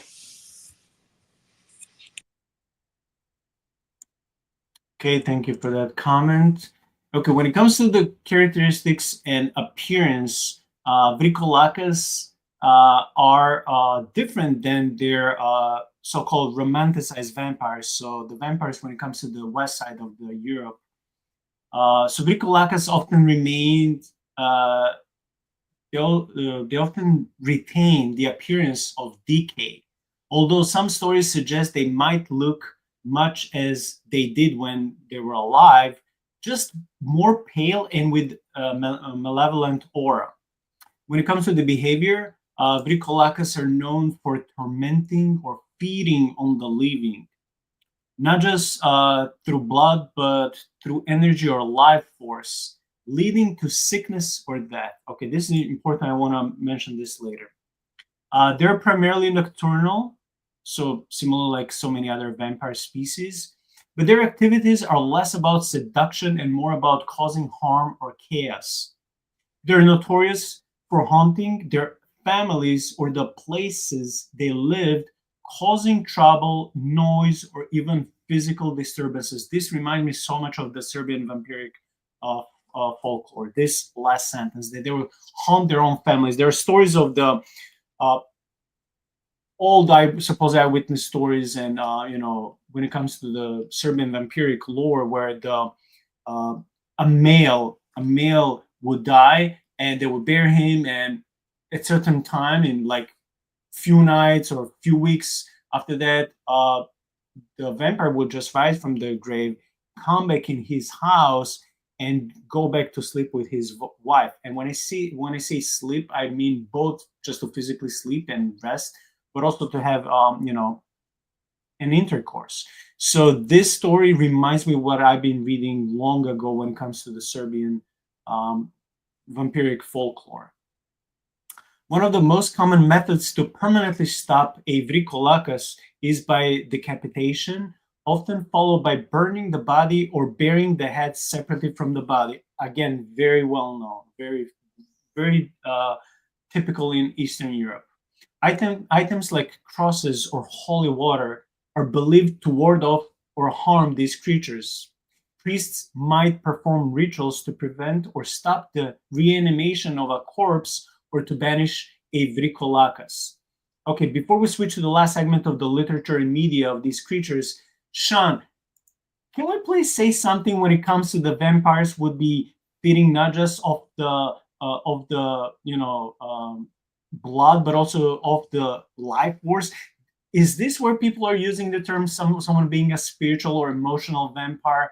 And also, if we can maybe say something when it comes that they will cause harm, but also chaos. It's like reminds me when you will play D&D video games or board games, and you have these chaos good or chaos evil, characters or species or race to choose. If we can maybe say something on this.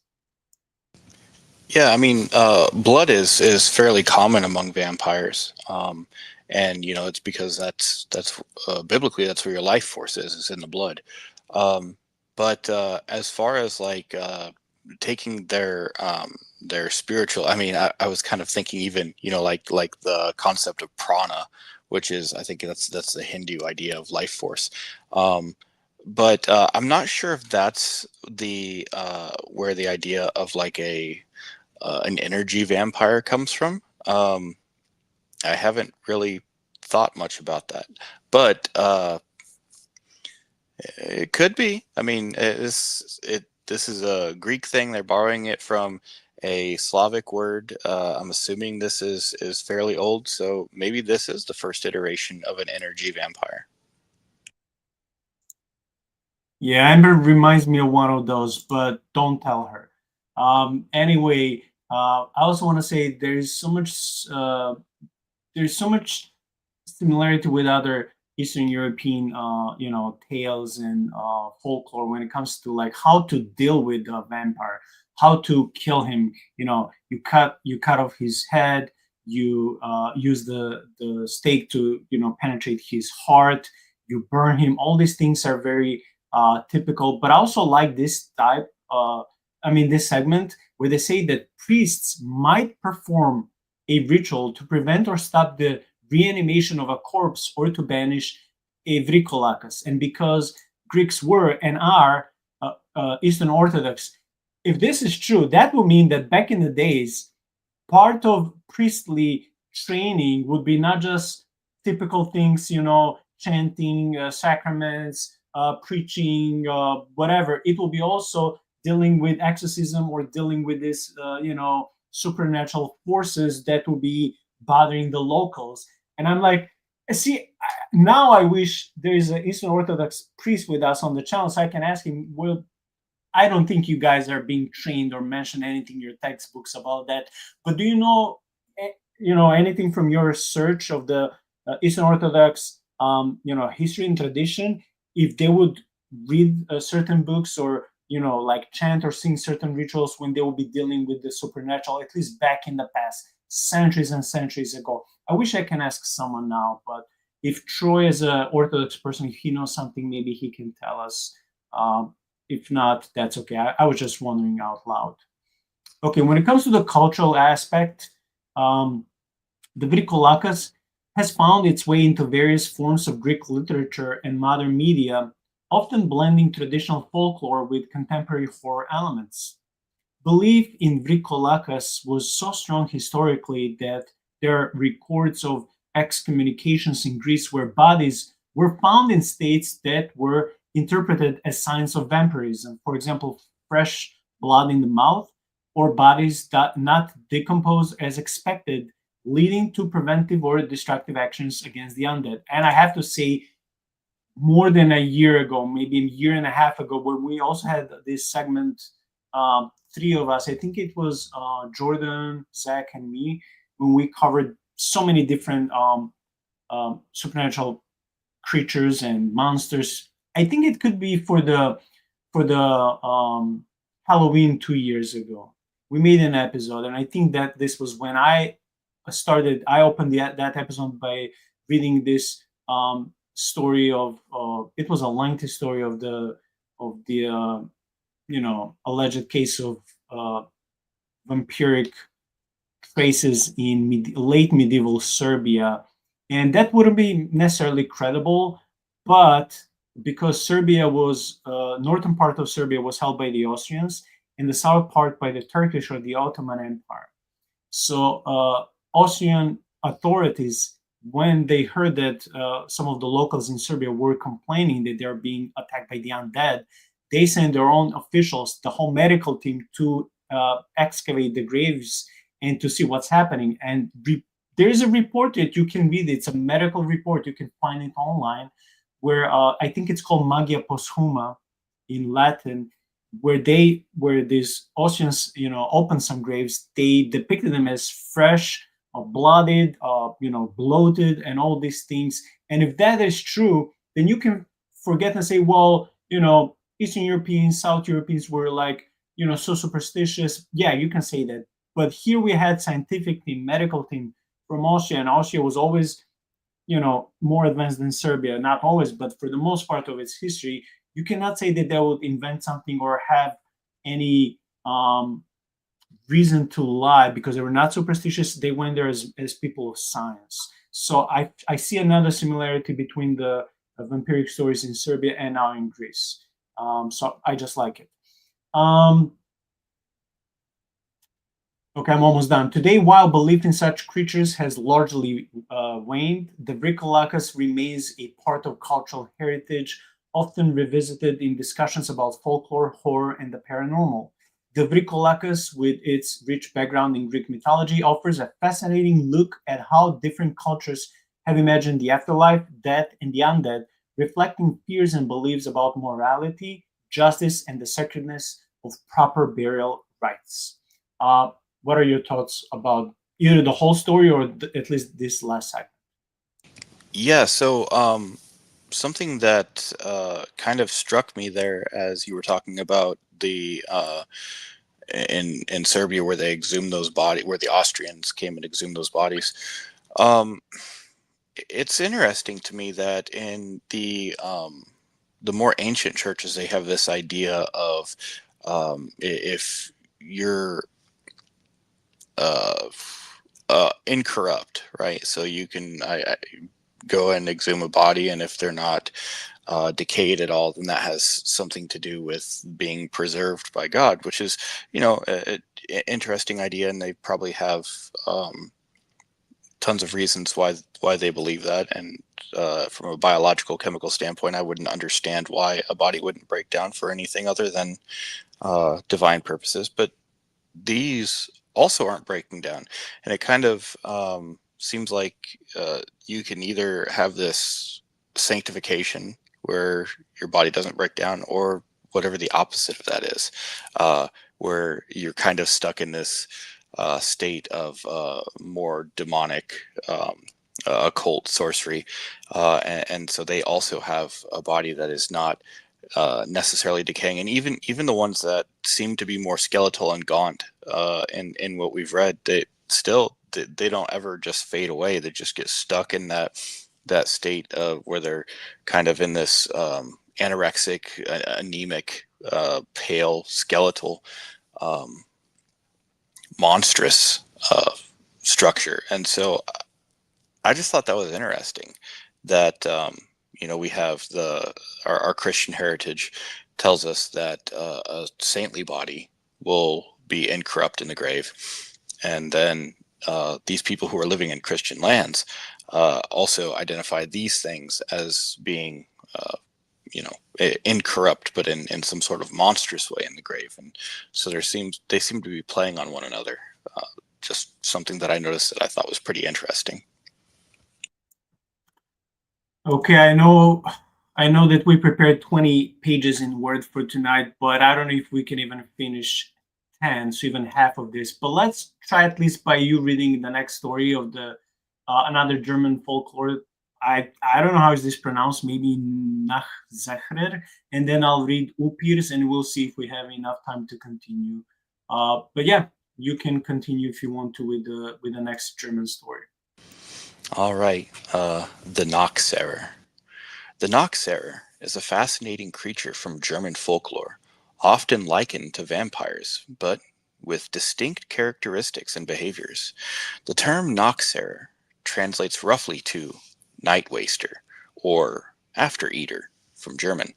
The concept of Noxerer might have emerged from a blending of Slavic vampire myths with local Germanic legends, particularly in the eastern parts of Germany where Slavic influence was stronger.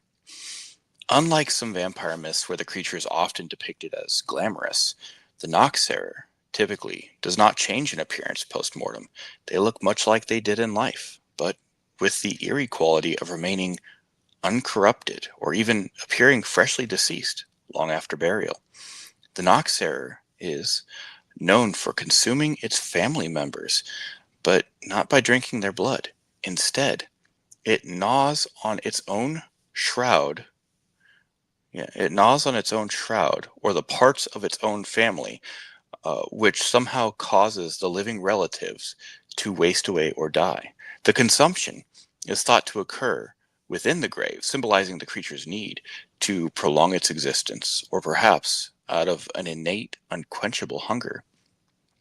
Individuals could become Noxerers if they were the last to die in an epidemic, if they died violently, or if they were suspected of being a sorcerer or leading an immoral life. Sometimes a person born with a caul, a piece of amniotic membrane over the face at birth, was also considered to be at risk of becoming a Noxerer after death. To prevent or stop a Noxerer, several methods were employed. Cutting off the head was common to prevent it from eating its shroud. Nails or stones might be placed in the mouth or on the body to keep it from moving or chewing. Sometimes the body was buried face down so that if it tried to rise, it would just dig further into the earth instead. The Noxerer reflects deep-seated fears about death, the afterlife, and the sanctity of the family. These creatures serve as a moral warning about the consequences of one's actions in life and lingering effects of one's spirit or soul after death. Today, the Noxerer doesn't have a significant presence in popular culture beyond niche interests in folklore and horror. However, it remains a point of study for those interested in the evolution of vampire mythology and the psychology behind such myths. It illustrates how local customs and fears can change the narrative of the undead in various cultures. The Noxer represents a unique twist on the vampire mythos, emphasizing not the allure of immortality, but the macabre continuation of life through death, feeding on one's kin in a grotesque cycle of decay and consumption. Man, this one is a messed up. So first we see that the meaning comes, from Slavic influence, and the word is translated as the night waster or the after eater. So it's almost like like when you see vultures in the wilderness, like they're getting rid of corpses, and in a way they're doing good because the spread of bacteria or diseases are being stopped by God making these creatures, these animals, and giving them this purpose in the circle of life, if I can put it that way. So we see something similar, at least at the very beginning, with this type of the vampire. But no, it comes back again. We see this in a previous story or 2 stories ago, when it comes back not just to attack or eat anyone, but its own family members. And this is purely demonic. This is like, so let's say you're a son who was loved by your parents in all their imperfection, but still, and something happens to you, you live maybe 15 years, and now you died, and you come back to not just haunt, but to kill your own parents or siblings and to drink on their blood. You don't have to, or maybe you can choose to do it to someone else, but no, you choose to do it to your own family. Again, this is typical in some sections of Eastern Europe. I did not expect to see a similar folklore when it comes to Germany. So this is interesting to me, at least, because I wasn't familiar with this type of lore when it comes to Western Europe. And the creepiest part of the feeding habits of this creature, it says that this consumption is thought to occur within the grave, because it says it gnaws on its own shroud or the parts of its own body, which somehow causes the living relatives to waste away or die. I admittedly don't understand the best that sentence. Maybe the author didn't put his thought or her thought in the best possible way. But then it says this consumption is thought to occur within the grave, symbolizing the creature's need to prolong its existence, or perhaps out of an innate, unquenchable hunger. This is even more messed up. And then there's, so that's different. But what is similar is that, well, the people who died again in a violent way, they could come back and live as this type of vampiric people. I don't know why it's tragedy and dying in a violent way so much prevalent in all these vampiric stories when it comes to both the west side and the east side of Europe. There's something about violent death that reminds me of the story of Cain and Abel, like when the blood of the righteous person, or let's say the innocent person, goes out. So even, so to speak, metaphorically, the earth is crying out to God because of the injustice. And I know that in some vampiric lore and horror stories, Cain is understood to be the first vampire, right? The father of all the vampires. So I'm thinking now, well, could there be some connection with this lore in the West Germany coming, that a person who died violently, it will come back as a vampire? But why would the person who would die and is innocent but would die in a violent way come as a vampire? Why is the person punished for the sins of someone else? Like, you don't see that with Cain, right? So this is, you don't see this with Abel. I'm sorry. You don't see punishment on Abel. You see punishment on Cain in a sort of a mark, right? So people would be, I don't know, when it comes to the occultic realm, because I was never so much into those things, even before Christianity, even though I like always researching some New Age, spiritual, Eastern religions, stuff like that. But I never learned what is it between that people would see, Cain's story and God putting a mark. how would they translate in some lores and traditions, or even the occultic meaning that, hey, that mark would be that suddenly Cain became something outside of human, because that's certainly reading between the lines of the Genesis 4 narrative.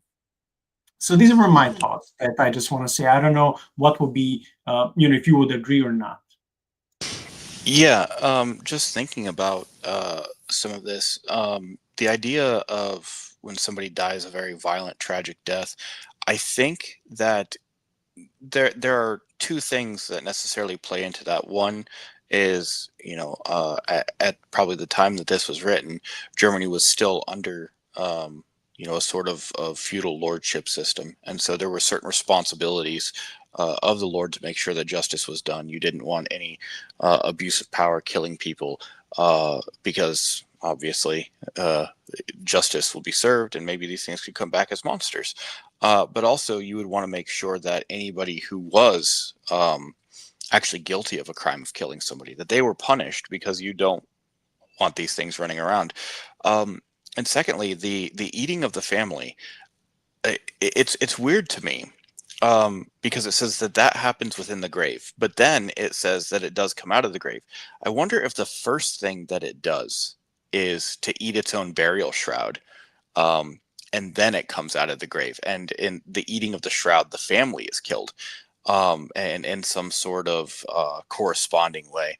But it's almost interesting that you have this kind of twisting where your responsibilities in life are to your family, for their preservation, and yet in this death, this thing becomes so twisted that now, in order to release itself from the grave, it first has to consume the life force of its own family, causing their death. I just think that that's kind of interesting, and maybe that's where they're going with it, is something's happened that has caused this thing to become so twisted that it's almost imploded in on itself, and it's no longer wanting to live to support its family. Now its first desire is to consume its family. Yeah, it's certainly a twisted idea of God-given and God-made family. Okay, let me read this story when it comes to another Slavic tale of upirs. So upir is a type of a vampire, and this will be plural, upirs. There are central figures in early Slavic folklore embodying the concept of vampirism long before the more widely known Western vampire myths became popular. These creatures are depicted with a voracious appetite, not only for blood, but sometimes for flesh, illustrating the fear of death and the unknown that permeates traditional Slavic culture. The word upir, or sometimes variations, are found in many Slavic languages, suggests an ancient origin. The term might be connected to Proto-Slavic, and this looks Russian, opir, which could be related to the word night or to fly, linking the creature to nocturnal activities. I like this because it's almost like, this story can serve as an explanation. Why do we see this pattern in movies where the vampires can be associated with bats, right? Because at least when it comes to this word, it can be translated not just as night, but also as to be able to fly. Unlike the sophisticated vampires of Western literature, early Slavic upirs were often described as bloated with dark or red faces, and sometimes they were seen as reanimated corpses rather than charismatic figures.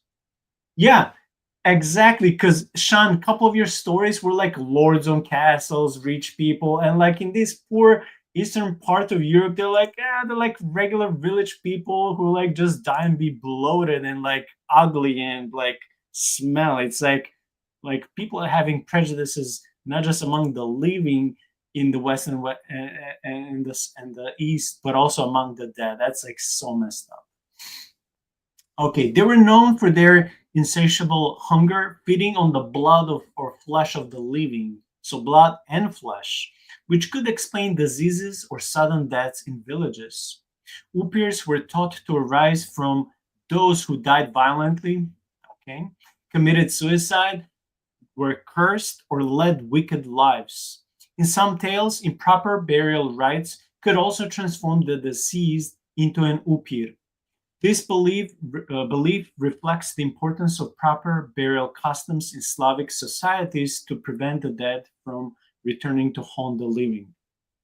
Okay, so far, Shaun, what is it about the very beginning in this origin and etymology and behavior that you may think it's like almost original or different than the other stories we read? Yeah, to me, it kind of sounds like the Irish story of the being bloated and red in the face, and uh, it's it's interesting too that here they're talking about it drink the blood or eat the flesh, and we talked about that earlier. I think with the first story, the English one, where it didn't necessarily say that it had fangs. Um, Also, I was thinking about this, the proper burial customs, and that's kind of been a through thread throughout all of these stories is that they have to be properly buried. And then I was thinking about I think it was the Irish one where they killed they got a warrior chief to come and kill the king or the lord, and he had to kill him twice, and then he had to properly bury him so he didn't come back. So even in that instance, the way to prevent him from coming back was a proper burial. So that's just a through thread through all of these things, which is it's really interesting, and it makes me think of I know in the cemetery in my town, we have places where they weren't allowed to be buried with the normal people. And so they were buried over somewhere else because they had committed suicide or had died in immoral things. So, like, we have a little section where, they have just little plaques on the ground, no big stones or anything. Just this was a person who wasn't allowed to be buried with everyone else. Um, so I don't know. I think that that's really interesting and maybe something that in our society we don't necessarily think about, but seems like for hundreds of years that was a real concern to make sure that the person got a good burial. I actually found to be said what you said about those who committed suicide and they were buried in a different way, as if somehow they lost image of God or are people of second significance or less worth than us. I find that sad because anyone who would commit suicide, well, I won't say anyone. There could be also criminals found and surrounded by cops. We know stories like this, and they were like Hitler, right? Just committing suicide instead of being caught by the army of the opposition camp or maybe police, anyone who would represent authority. But in most cases, it will be people who are dealing with depression, people who have brain chemical imbalance or something that they're dealing with. They feel unloved, they had trauma. Um, and we see this stigma that even nowadays, if you would ask so many Christians, what is the unforgivable sin? Many of them, I used to think this way, I don't think anymore, but many of them would say, well, if you commit suicide, that's an unforgivable sin because you're dead and you cannot repent. So we see the traces of that same belief, unless I'm mistaken. But we see the traces of that same belief. If you committed, suicide, you're on the same level of people who would practice witchcraft or would kill other people because you dared to raise hand on you, and you're the image of God, and you don't have right to do that. And woe to you because you may come back as a sort of a vampire. That's actually, for me, it's sad because not everyone who wants to raise their hand on themselves does it gladly or happily. It's usually coming from someone who is dealing with some sort of illness, trauma, depression, or something that we started understanding in the past century and now. But back then it was stigma. So of course people did not know this and we're not talking about this. So for me, that's sad, just to be honest, that will cause something so like the punishment of your sin will be like you would come as this demonic creature that God hates, and you're most probably going to hell, because of that. So I just find that part to be sad. Okay, let me finish the story. The fear of Upirs led to various protective rituals and practices. Garlic, holy water, and iron. Okay, it's not silver, now it's iron. Were among the materials used to ward off these entities. Bodies of suspected Upirs were often exhumed and subjected to rituals like decapitation, staking through the heart, or burning to ensure they remain dead. The stories of Upirs have been passed down through centuries, influencing not only Slavic folklore but also modern literature and cinema. They are precursors to the vampire mythos in Western culture, showing how local myths can spread and evolve. In contemporary times, the Upir has been adapted. Did I read this? No, okay, but it's a very similar thing. Okay, let me finish. In contemporary times, the Upirs have been adapted into various forms of media, from novels to films, often blending traditional elements with new interpretations. These modern portrayals sometimes retain the gruesome aspects, but might also humanize or romanticize the figure, a stark contrast to the original folklore.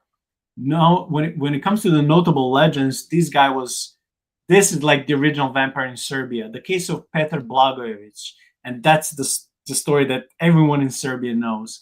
While not strictly Slavic, this 18th century Serbian case, Serbs are Slavic, so whoever wrote this is ignorant. This 18th century Serbian case is often cited in vampire lore.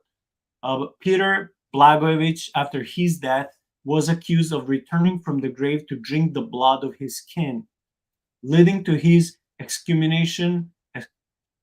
Yeah. I'm sorry, let me just see. Yeah. Where he was found in an unusually preserved state, which led to his body being staked. Okay, so this is not the same story that we mentioned a while ago, because there are different stories in Serbia when it comes to the vampire lore. This is not where the Austrian authorities will come and dig up the body. This is another one. And what is in my mind is that next time when I visit my country, I would like to go and visit some of the those water mills, because there used to be very famous, because so many legends of the vampires would be rumored to be around those water mills, where the peasants would bring wheat, and they will be grinding those things and making bread out of that. So these places were rumored to always be inhabited at the nighttime by vampires. So I want to visit some of those places and take some videos to try to see how to bring on the podcast some of that historical and traditional element that will be there for centuries, because these places, these locations were very famous for the supposed vampiric lore. In Slavic literature, Upirs appear in works like Alexei Tolstoy's The Family of Wurdulac, where vampiric traits are explored through the lens of family and betrayal. The legend of the Upir is a fascinating exploration of human fears regarding death, the afterlife, and the unknown. It showcases how folklore can both reflect societal anxieties and offer explanations for the inexplicable, thereby serving as a cultural and psychological mirrors to early Slavic communities. Sorry, with some words I had a problem seeing and pronouncing.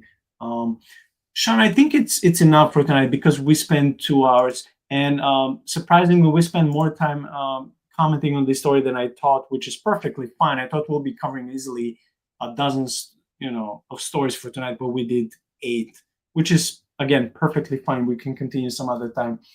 But when it comes to this last vampiric subspecies of Upirs, and again, that's plural, what is it that just when I was reading that crossed your mind that you found to be maybe different, or so like, wow, like I didn't see this with other species, that would strike you like something original? Well, I don't really have anything necessarily original with this. One thing that I just wanted to say is it's so interesting that in the German case and the Eastern European cases, so it just seems like the further east you move, the more the vampire seems to target its own family, which is weird because in the Western, further Western cases, it seems to be it's either targeting the community or it's going after somebody else. Like in the case that we saw of the wealthy Fisher family who rented that place out to the three siblings, um, that they had no idea who this person was, and it came in and attacked their sister. But with this, it's like, man, the fear is that it's going to attack their own family.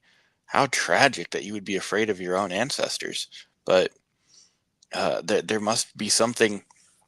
I know in Eastern Europe they're much more tight knit than in Western Europe, and I know that like my German family is very tight knit, whereas the further west you go in that side of my family, we don't really communicate very much. So at least in my experience, the further east you go, the closer family gets. And so maybe there's something with that it's such a betrayal of the most fundamental value, which is family.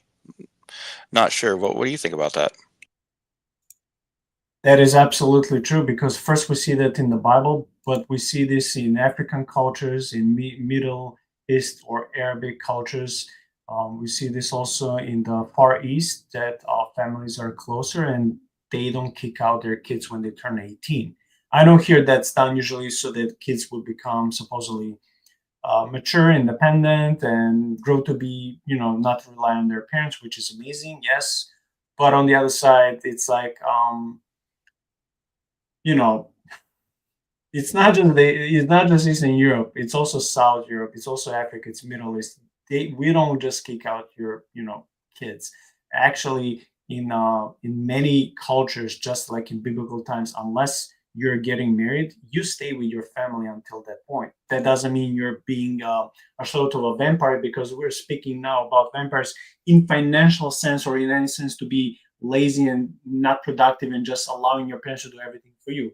No, that should not be allowed or tolerated. But how about the whole family sticking together until there's a time for separation? So it's very different. That's why sometimes when I speak to my friends, I tell them, hey, it's like different planet. Living on the West, living in the States, it's for so many different reasons. It feels like another, not just country, but a planet.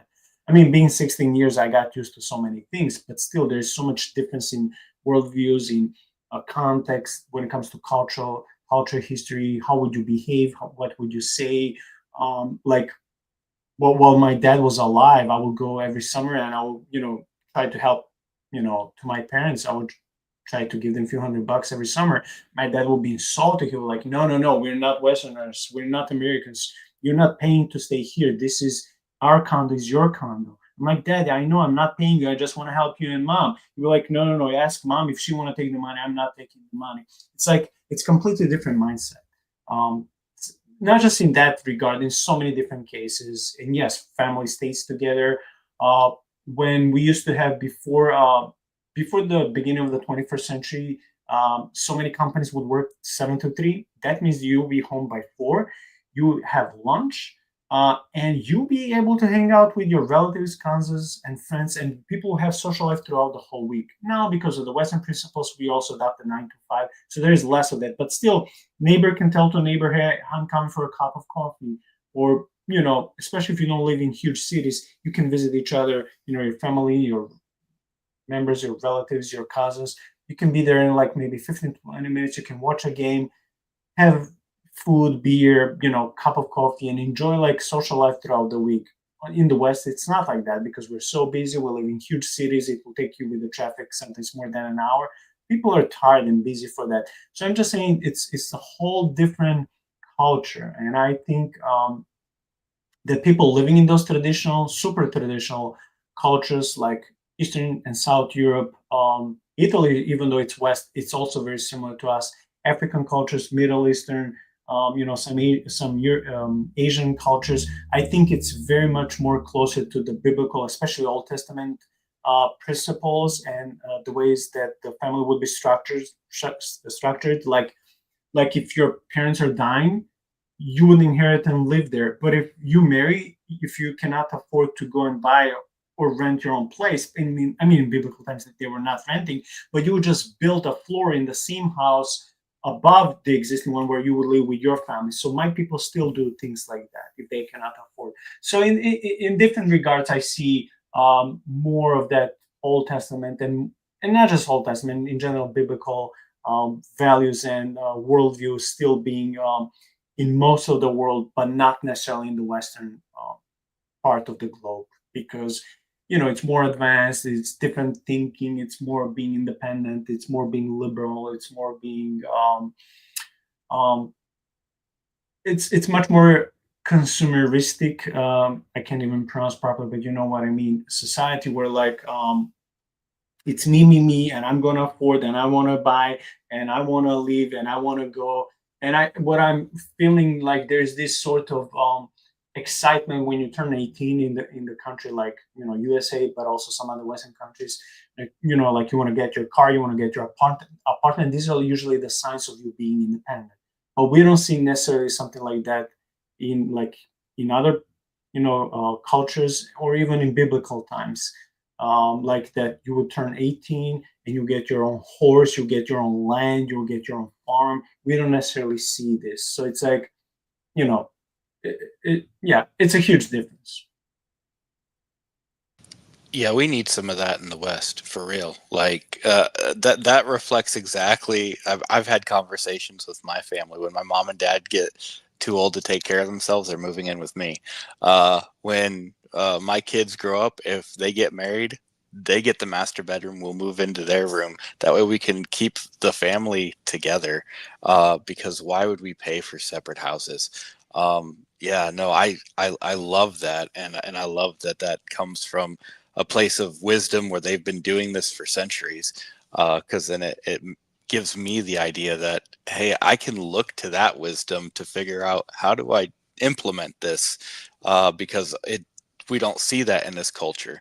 But no, seeing the way of the West is gone. Like, no, we've messed up. We need to turn around and go the other way.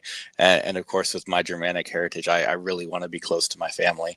And yeah, so that's so awesome that that's how they do things. And I get to look into how the Eastern Europeans and the Italians, the Africans, the West Asians, how they do things, because man, I would love to implement that. So thank you for that. Yeah, and it's not just us. This is not like supremacy of certain people. Like if my people were, I'm better than anyone. That's not that. It's just like, for example, my very good church friend is Indian. He has a good career. He could have been in living by himself before he got married, but he chose to find a job in the vicinity of where his parents are living so he can live with them, especially because his dad is very elderly, so he can spend time with them. And being in his room where he was probably when he was younger, he can easily afford to live anywhere.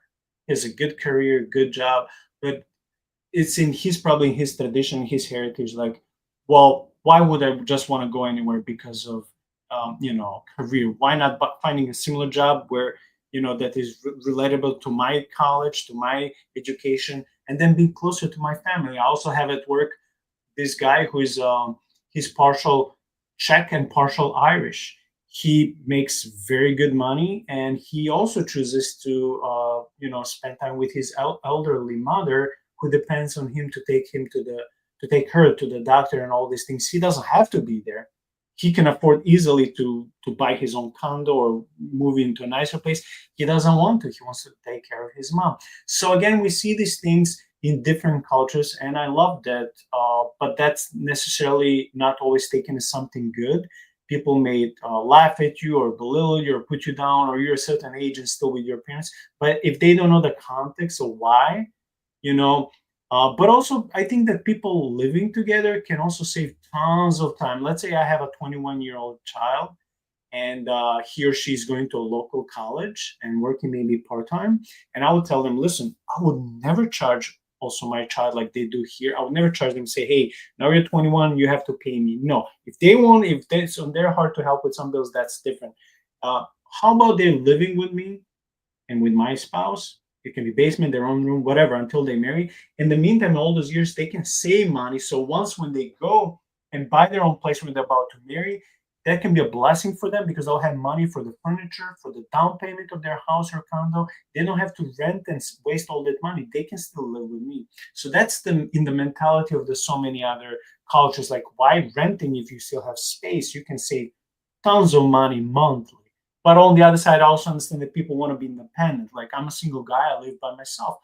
I can save on money or even live in a better neighborhood if I would live with roommates, Christian brothers, right? But also, I like to be alone. I don't know if someone would pay on time, clean on time, bring people, being loud. I don't want the drama. So I'm like, unless I'm married, I want to stay alone. So I see both sides, I see the benefit of being alone. I see the benefit of being with your family. It's just, I would say it depends not just on your current context, but also on who you are as personality. Can you afford this? Because if you cannot, why would you try why would you try to distance yourself from your family, get in debt, and do something that you cannot afford, and just have anxiety by the end of every month? How will you pay all the bills? Who cares what your neighbors or friends in society are saying? Or you're like 30, you're still with your, if there's a good reason for that, who cares? And eventually they're not the one paying your bills, you're paying your bills. So I think there's so much, like you said, wisdom that we can learn from every culture, every country, every, the way of how the whole life is structured, and compare it with the Bible. And certainly some things we cannot compare because we're so distanced historically and culturally from thousands of times, especially in the Old Testament. But I think there is wisdom, like you said, when we compare lifestyle and how the family structure and how everything is structured in so many societies. And I believe every country has some of that wisdom to offer. And even if we would disagree completely with the Western type of life, there's still some stuff like, hey, why not being independent? Why not saving to have your own land, your own, spot, your own house or whatever? That's also not biblical. It's not anti-biblical. It's also a blessing from God, but it comes with wisdom. So yeah, that being said, I will give you any amount of time you would like to close this episode. You can say about anything when it comes to vampire or about this last segment that we'll be talking about.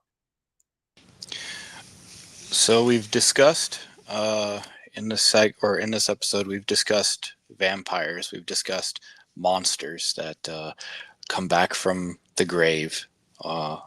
We even had one type that I think that was the Strigoi view that did not necessarily need to be dead. It was a living person.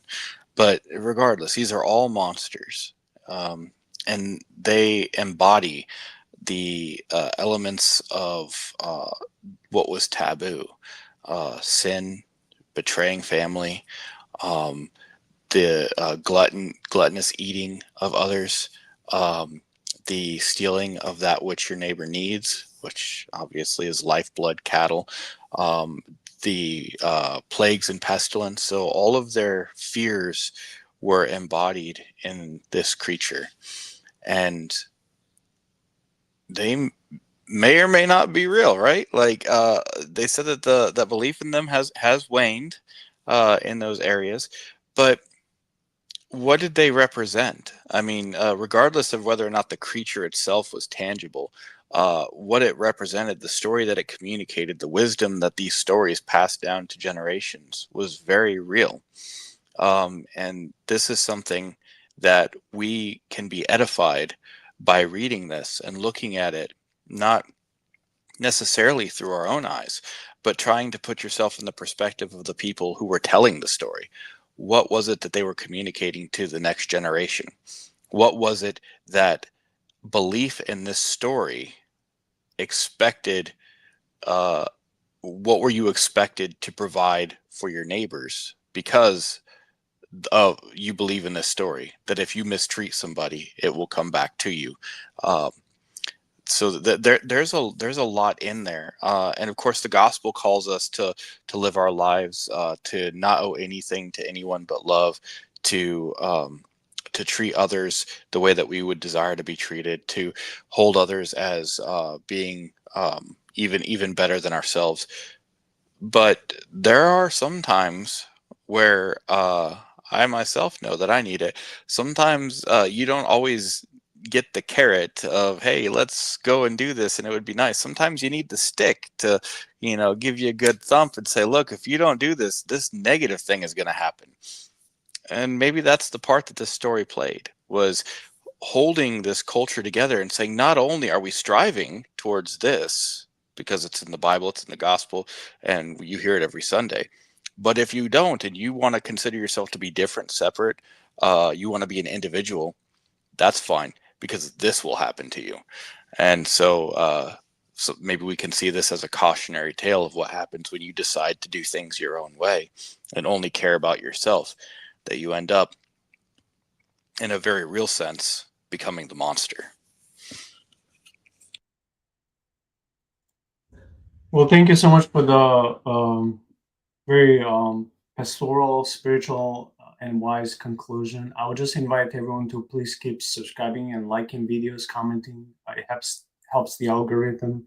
And I also want to say that this Sunday at 4 p.m. Central Time, I know it's early, but it's not because of my will. It's because of my two guests. They're pastors coming from different states and their time zones and their schedule. This Sunday at 4 p.m. Central Time, I'll be hosting and welcoming two pastors. One of them was already my guest a couple of times, but I'm actually also hosting a pastor who has podcasts. I think it's called Two Trees Podcast or something like that. It's kind of well-known podcast, and we'll be speaking about this topic of pastors in modernity, post-Enlightenment era, losing their role as pastors, theologians. Because if you're a theologian in the 20th and 21st century, you're usually taught to be in academia, not in the church. But we actually want to go back to the history and say, well, most of the church pastors were theologians, and their place is in the church, not in academia or universities. They can also be there, no problem with that, but they also belong to the church. So we want to go back to the historical role of what does it mean to be a pastor who is, yes, loving his flock, guiding them to God, tending their wounds, but also someone who is intellectual and using his education and his experience, his intellect to guide people to the proper doctrine and lead them into all truth as commanded in the Bible. That being said, Shaun, thank you for this almost 2.5 hours. It went a little bit longer than I thought, but I really enjoyed. I also want to thank everyone, in the chat with all those funny and kind comments. Shaun, you also got an offer from Amber. She said, "I'm not joking. I'm going to hit up Saint Shaun to narrate my audiobook." So I think that will be a phenomenal cooperation between you two. If that can become fruitful this or maybe next year, that will be enjoyable, and we can all praise God for something like that. That being said, may God keep blessing your home and you, Shaun. And to all the audience, I'll see you 4 p.m. Central Time in 2 days. And Pastor Ben and Shaun and I are coming back next Friday, where we'll be talking probably about 411 missing cases of so many people in national parks throughout the country. It will be another mysterious / creepy / supernatural episode where first we'll have to research a lot and talk about these things. May God bless you. Go and serve your King and be encouraged. Bye-bye.